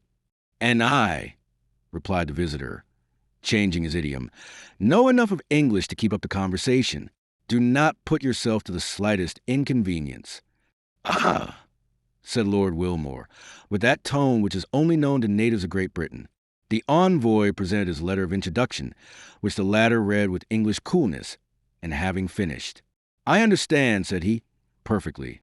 Then began the questions, which were similar to those which had been addressed to the Abbé Busoni. But as Lord Wilmore, in the character of the Count's enemy, was less restrained in his answers, they were more numerous. He described a youth of Monte Cristo, who, he said, at 10 years of age, entered the service of one of the petty sovereigns of India who make war on the English. It was there Wilmore had first met him and fought against him, and in that war Zacone had been taken prisoner, sent to England, and consigned to the hulks, whence he had escaped by swimming. Then began his travels, his duels, his caprices. Then the insurrection in Greece broke out, and he had served in the Grecian ranks. While in that service he had discovered a silver mine in the mountains of Thessaly, but he had been careful to conceal it from everyone. After the Battle of Navarino, when the Greek government was consolidated, he asked of King Otho a mining grant for that district, which was given him. Hence that immense fortune, which, in Lord Wilmore's opinion, possibly amounted to 1 or 2 millions per annum, a precarious fortune which might be momentarily lost by the failure of the mine. "But," asked the visitor, "do you know why he came to France?" "He is speculating in railways," said Lord Wilmore, "and as he is an expert chemist and physicist, he has invented a new system of telegraphy, which he is seeking to bring to perfection." "How much does he spend yearly?" asked the prefect. "Not more than 500,000 or 600,000 francs," said Lord Wilmore. "He is a miser." Hatred evidently inspired the Englishman, who, knowing no other reproach to bring on the Count, accused him of avarice. "Do you know his house at Château?" "Certainly." "What do you know respecting it?" "Do you wish to know why he bought it?" "Yes." "The Count is a speculator, who will certainly ruin himself in experiments. He supposes there is in the neighborhood of the house he has bought a mineral spring equal to those at Bagner's, Lutzen, and Carteret's. He is going to turn his house into a bad house, as the Germans term it. He has already dug up all the garden 2 or 3 times to find the famous spring, and being unsuccessful, he will soon purchase all the contiguous houses. Now, as I dislike him and hope his railway, his electric telegraph, or his search for baths will ruin him, I am watching for his discomfiture, which must soon take place." "What was the cause of your quarrel?" "When he was in England, he seduced the wife of one of my friends." "Why do you not seek revenge?" "I have already fought 3 duels with him," said the Englishman. "The first with the pistol, the second with the sword, and the third with the saber." "And what was the result of those duels?" "The first time he broke my arm, the second he wounded me in the breast, and the third time made this large wound." The Englishman turned down his shirt collar and showed a scar, whose redness proved it to be a recent one, so that, you see, there is a deadly feud between us. "But," said the envoy, "you do not go about in the right way to kill him, if I understand you correctly."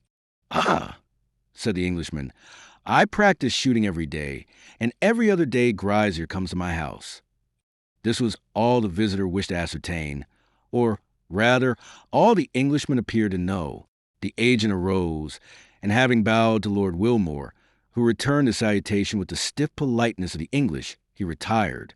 Lord Wilmore, having heard the door close after him, returned to his bedroom, where with one hand he pulled off his light hair, his red whiskers, his false jaw, and his wound, to resume the black hair, dark complexion, and pearly teeth of the Count of Monte Cristo. It was M. de Villefort, and not the prefect, who returned to the house of M. de Villefort. The procureur felt more at ease, although he had learned nothing really satisfactory, and, for the first time since the dinner party at Château, he slept soundly. Chapter 70. The ball. It was in the warmest days of July, when in due course of time the Saturday arrived upon which the ball was to take place at Emma Morcerf's. It was 10 o'clock at night.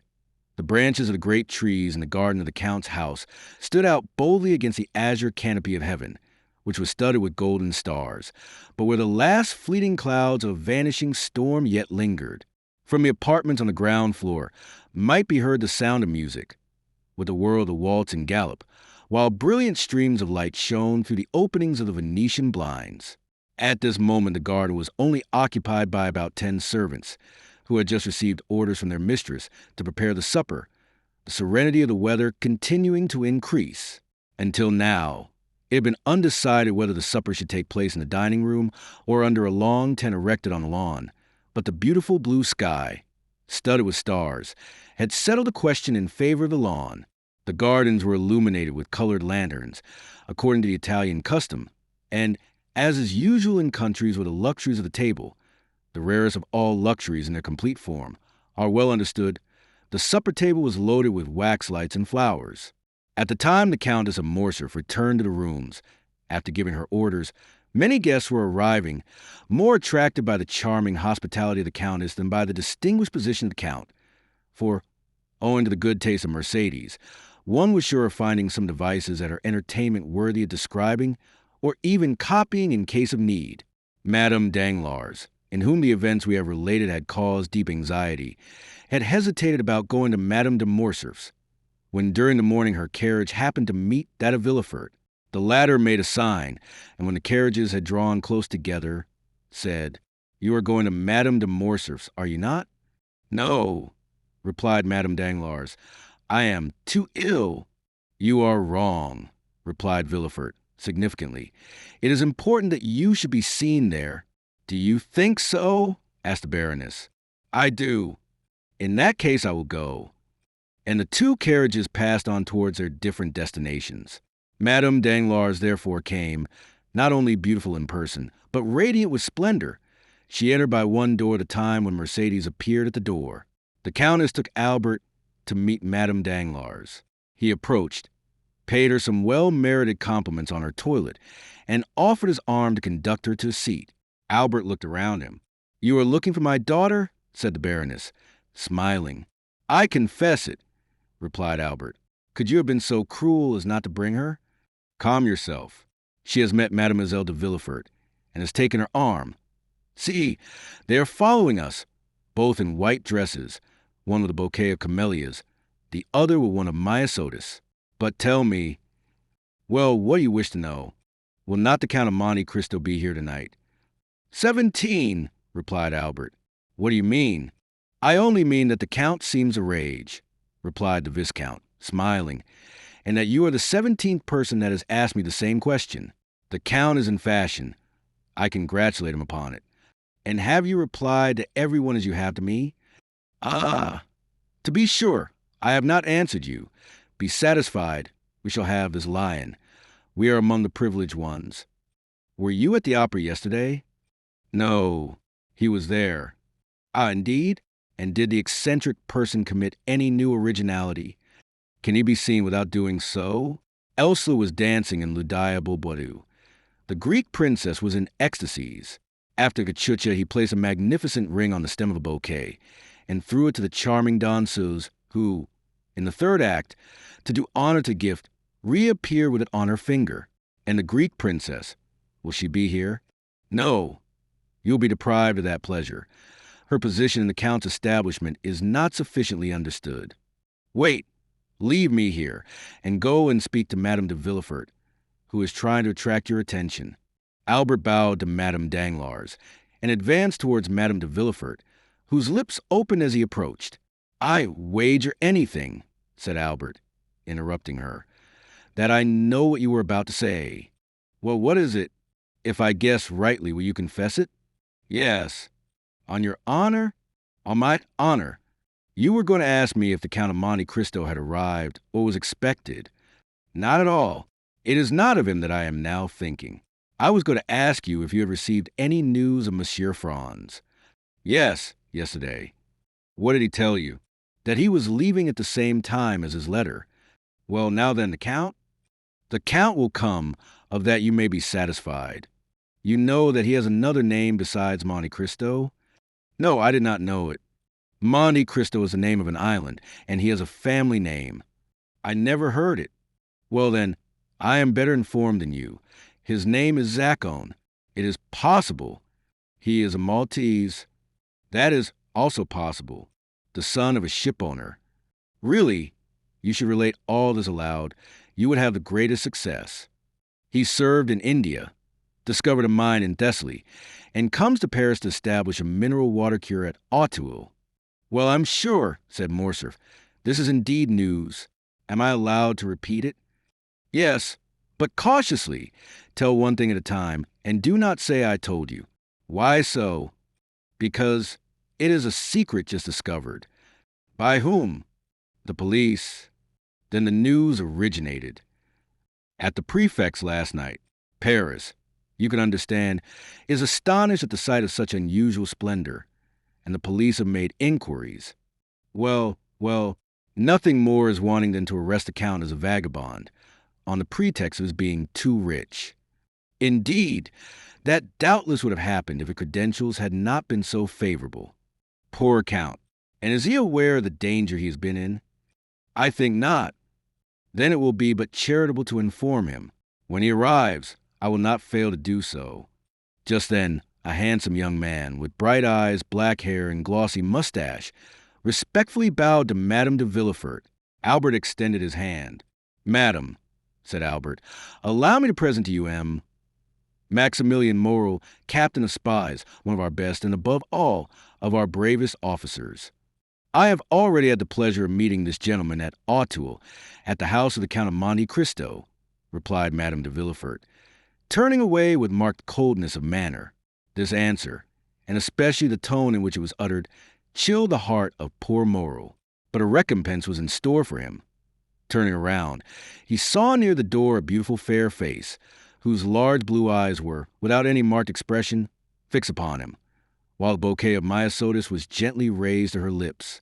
The salutation was so well understood that Morel, with the same expression in his eyes, placed his handkerchief to his mouth, and these two living statues, whose hearts beat so violently under their marble aspect, separated from each other by the whole length of the room, forgot themselves for a moment, or rather forgot the world in their mutual contemplation.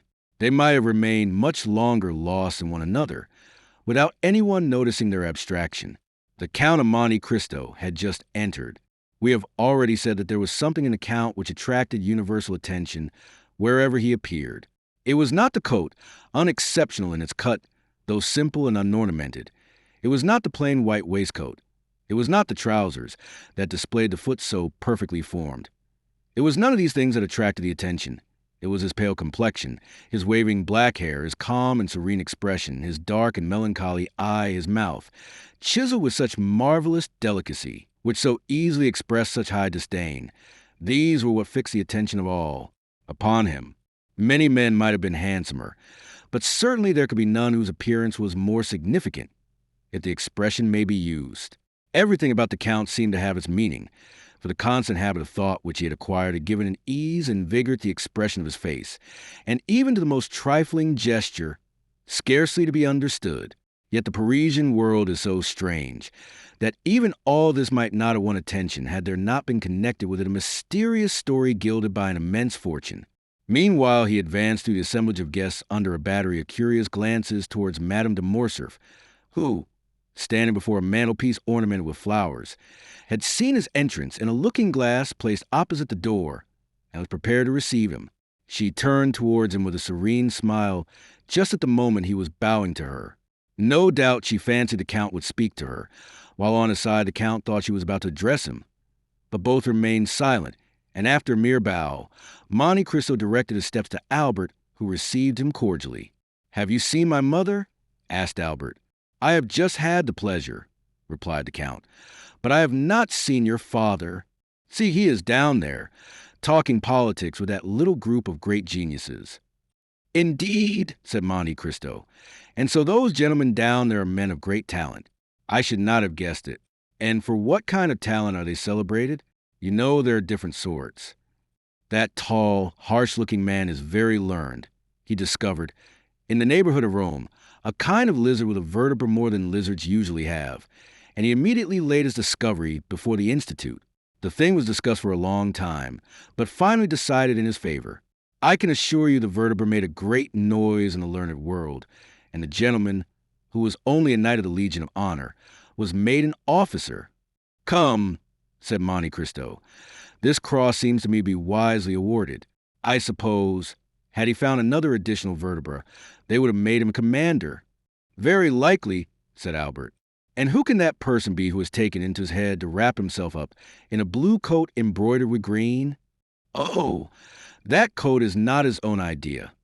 It is the Republic's, which deputed David to devise a uniform for the academicians. Indeed, said Monte Cristo.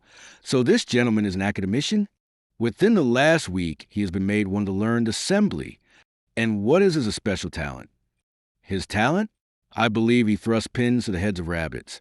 He makes fowls eat matter, and punches the spinal marrow out of dogs with whalebone. And he is made a member of the Academy of Sciences for this? No, of the French Academy. But what has the French Academy to do with all this? I was going to tell you, it seems, that his experiments have very considerably advanced the cause of science. Doubtless?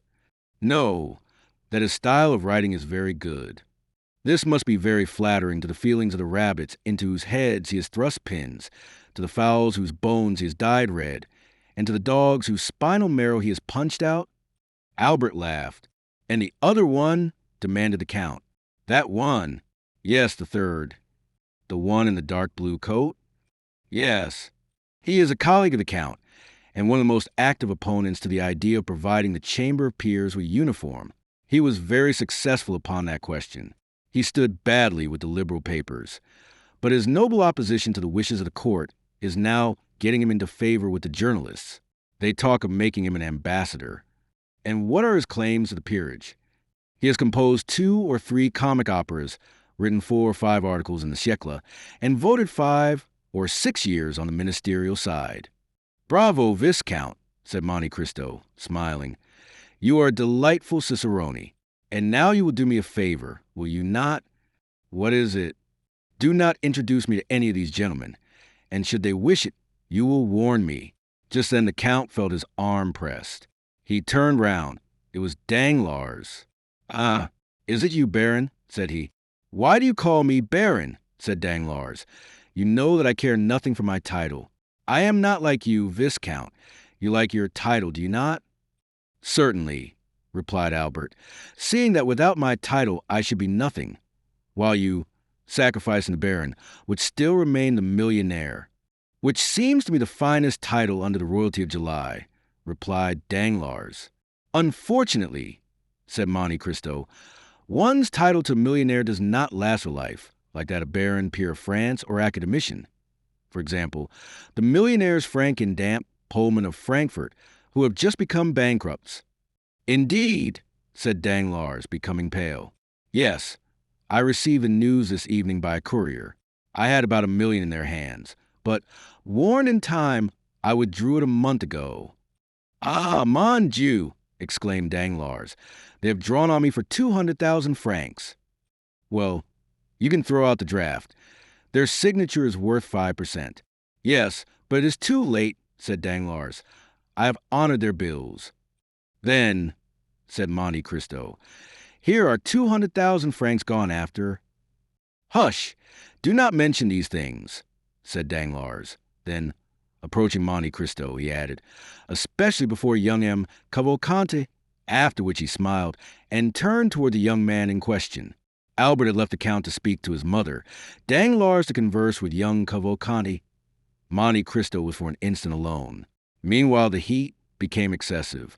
The footmen were hastening through the rooms with waiters loaded with ices. Monte Cristo wiped the perspiration from his forehead, but drew back when the waiter was presented to him. He took no refreshment. Madame de Morcerf did not lose sight of Monte Cristo. She saw that he took nothing, and even noticed his gesture of refusal. Albert, she asked, did you notice that? What, mother? That the Count has never been willing to partake of food under the roof of M. de Morcerf. Yes, but then he breakfasted with me. Indeed, he made his first appearance in the world on that occasion. But your house is not M. de Morcerf's, murmured Mercedes, and since he has been here I have watched him. Well, he has taken nothing yet. The Count is very temperate. Mercedes smiled sadly. Approach him, said she. and when the next waiter passes, insist upon his taking something. But why, mother? Just to please me, Albert, said Mercedes. Albert kissed his mother's hand and drew near the Count. Another salver passed, loaded like the preceding ones. She saw Albert attempt to persuade the Count, but he obstinately refused. Albert rejoined his mother. She was very pale. Well, said she, you see he refuses? Yes, but why need this annoy you? You know, Albert, women are singular creatures. I should like to have seen the Count take something in my house. If only an ice. Perhaps he cannot reconcile himself to the French style of living, and might prefer something else. Oh, no. I have seen him eat of everything in Italy. No doubt he does not feel inclined this evening. And besides, said the Countess, accustomed as he is to burning climates, possibly he does not feel the heat as we do. I do not think that, for he has complained of feeling almost suffocated, and asked why the Venetian blinds were not open as well as the windows. In a word, said Mercedes, it was a way of assuring me that his abstinence was intended. And she left the room. A minute afterwards the blinds were thrown open, and through the jessamine and clematis that overhung the window one could see the garden ornamented with lanterns, and the supper laid under the tent. Dancers, players, talkers, all uttered an exclamation of joy. Everyone inhaled with delight the breeze that floated in. At the same time Mercedes reappeared, paler than before, but with that imperturbable expression of countenance which she sometimes wore. She went straight to the group of which her husband formed the center. Do not detain those gentlemen here, Count, she said. They would prefer, I should think, to breathe in the garden rather than suffocate here, since they are not playing. Ah, said a gallant old general, who, in 1809, had sung Partant pour la Syrie, we will not go alone to the garden. Then, said Mercedes, I will lead the way. Turning towards Monte Cristo, she added, Count, will you oblige me with your arm? The Count almost staggered at these simple words. Then he fixed his eyes on Mercedes. It was only a momentary glance, but it seemed to the Countess to have lasted for a century. So much was expressed in that one look. He offered his arm to the Countess. She took it, or rather just touched it with her little hand, and they together descended the steps, lined with rhododendrons and camellias. Behind them, by another outlet, a group of about 20 persons rushed into the garden with loud exclamations of delight. Chapter 71. Bread and Salt. Madame de Morcerf entered an archway of trees with her companion. It led through a grove of lindens to a conservatory. It was too warm in the room, was it not, Count? She asked. Yes, madam, and it was an excellent idea of yours to open the doors and the blinds. As he ceased speaking, the Count felt the hand of Mercedes tremble. But you, he said, with that light dress, and without anything to cover you but that gauze scarf, perhaps you feel cold? Do you know where I am leading you? Said the Countess, without replying to the question. No, madam, replied Monte Cristo, but you see I make no resistance. We are going to the greenhouse that you see at the other end of the grove. The Count looked at Mercedes as if to interrogate her, but she continued to walk on in silence, and he refrained from speaking. They reached a building ornamented with magnificent fruits, which ripen at the beginning of July in the artificial temperature which takes the place of the sun, so frequently absent in our climate. The Countess left the arm of Monte Cristo and gathered a bunch of muscatel grapes. See, Count, she said, with a smile so sad in its expression that one could almost detect the tears on her eyelids. See, our French grapes are not to be compared, I know, with yours of Sicily and Cyprus, but you will make allowance for our northern sun. The Count bowed, but stepped back. Do you refuse? Said Mercedes, in a tremulous voice. Pray excuse me, madam, replied Monte Cristo, but I never eat muscatel grapes. Mercedes let them fall and sighed. A magnificent peach was hanging against an adjoining wall, ripened by the same artificial heat. Mercedes drew near and plucked the fruit. Take this peach, then, she said. The Count again refused. What again? She exclaimed in so plain of an accent that it seemed to stifle a sob. Really, you pain me. A long silence followed. The peach, like the grapes, fell to the ground. Count, added Mercedes with a supplicating glance, there is a beautiful Arabian custom which makes eternal friends of those who have together eaten bread and salt under the same roof. I know it, madam, replied the Count. But we are in France and not in Arabia, and in France eternal friendships are as rare as the custom of dividing bread and salt with one another. But, said the Countess, breathlessly, with her eyes fixed on Monte Cristo, whose arm she convulsively pressed with both hands, we are friends, are we not? The Count became pale as death. The blood rushed to his heart, and then again rising, dyed his cheeks with crimson. His eyes swam like those of a man suddenly dazzled. Certainly we are friends, he replied. Why should we not be? The answer was so little like the one Mercedes desired, that she turned away to give vent to a sigh, which sounded more like a groan. Thank you, she said, and they walked on again. They went the whole length of the garden, without uttering a word. Sir, suddenly exclaimed the Countess, after their walk had continued 10 minutes in silence, is it true that you have seen so much, traveled so far, and suffered so deeply? I have suffered deeply, madam, answered Monte Cristo. But now you are happy? Doubtless, replied the Count, since no one hears me complain. And your present happiness, has it softened your heart? My present happiness equals my past misery, said the Count. Are you not married? Asked the Countess. I married? Exclaimed Monte Cristo, shuddering. Who could have told you so? No one told me you were, but you have frequently been seen at the opera with a young and lovely woman. She is a slave whom I bought at Constantinople, madam, the daughter of a prince. I have adopted her as my daughter, having no one else to love in the world. You live alone, then? I do. You have no sister, no son, no father? I have no one. How can you exist thus without anyone to attach you to life? It is not my fault, madam. At Malta, I loved a young girl, was on the point of marrying her, when war came and carried me away. I thought she loved me well enough to wait for me, and even to remain faithful to my memory. When I returned, she was married. This is the history of most men who have passed 20 years of age. Perhaps my heart was weaker than the hearts of most men, and I suffered more than they would have done in my place. That is all. The Countess stopped for a moment, as if gasping for breath. Yes, she said, and you have still preserved this love in your heart. One can only love once. And did you ever see her again? Never. Never. I never returned to the country where she lived. To Malta? Yes, Malta. She is, then, now at Malta? I think so. And have you forgiven her for all she has made you suffer? Her, yes. But only her. Do you then still hate those who separated you? I hate them? Not at all. Why should I? The Countess placed herself before Monte Cristo, still holding in her hand a portion of the perfumed grapes. Take some, she said. Madam, I never eat muscatel grapes, replied Monte Cristo, as if the subject had not been mentioned before. The Countess dashed the grapes into the nearest thicket, with a gesture of despair. Inflexible man, she murmured. Monte Cristo remained as unmoved as if the reproach had not been addressed to him. Albert at this moment ran in. Oh, mother, he exclaimed, such a misfortune has happened. What? What has happened? Asked the Countess, as though awakening from a sleep to the realities of life. Did you say a misfortune? Indeed, I should expect misfortunes. M. de Villefort is here. Well, he comes to fetch his wife and daughter. Why so? Because Madame de Saint-Méran is just arrived in Paris, bringing the news of M. de Saint-Méran's death, which took place on the first stage after he left Marseilles.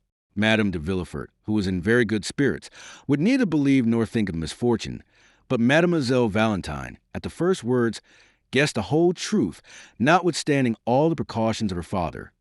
The blow struck her like a thunderbolt, and she fell senseless. And how is M. de Saint-Méran related to Mademoiselle de Villefort? Said the Count. He was her grandfather on the mother's side. He was coming here to hasten her marriage with Franz. Ah, indeed. So Franz must wait. Why was not M. de Saint-Méran also grandfather to Mademoiselle Danglars? Albert, said Madame de Morcerf, in a tone of mild reproof. What are you saying? Ah, Count, he esteems you so highly. Tell him that he has spoken amiss. And she took 2 or 3 steps forward. Monte Cristo watched her with an air so thoughtful and so full of affectionate admiration that she turned back and grasped his hand, At the same time, she seized at her son and joined them together. "We are friends, are we not?" she asked. "Oh, madam, I do not presume to call myself your friend, but at all times I am your most respectful servant." The Countess left with an indescribable pang in her heart, and before she had taken 10 steps, the Count saw her raise her handkerchief to her eyes. "Do not my mother and you agree?" asked Albert, astonished. "On the contrary," replied the Count. "Did you not hear her declare that we were friends?" They re-entered the drawing-room, which Valentine and Madame de Villefort had just quitted. It is perhaps needless to add that Moreau departed almost at the same time.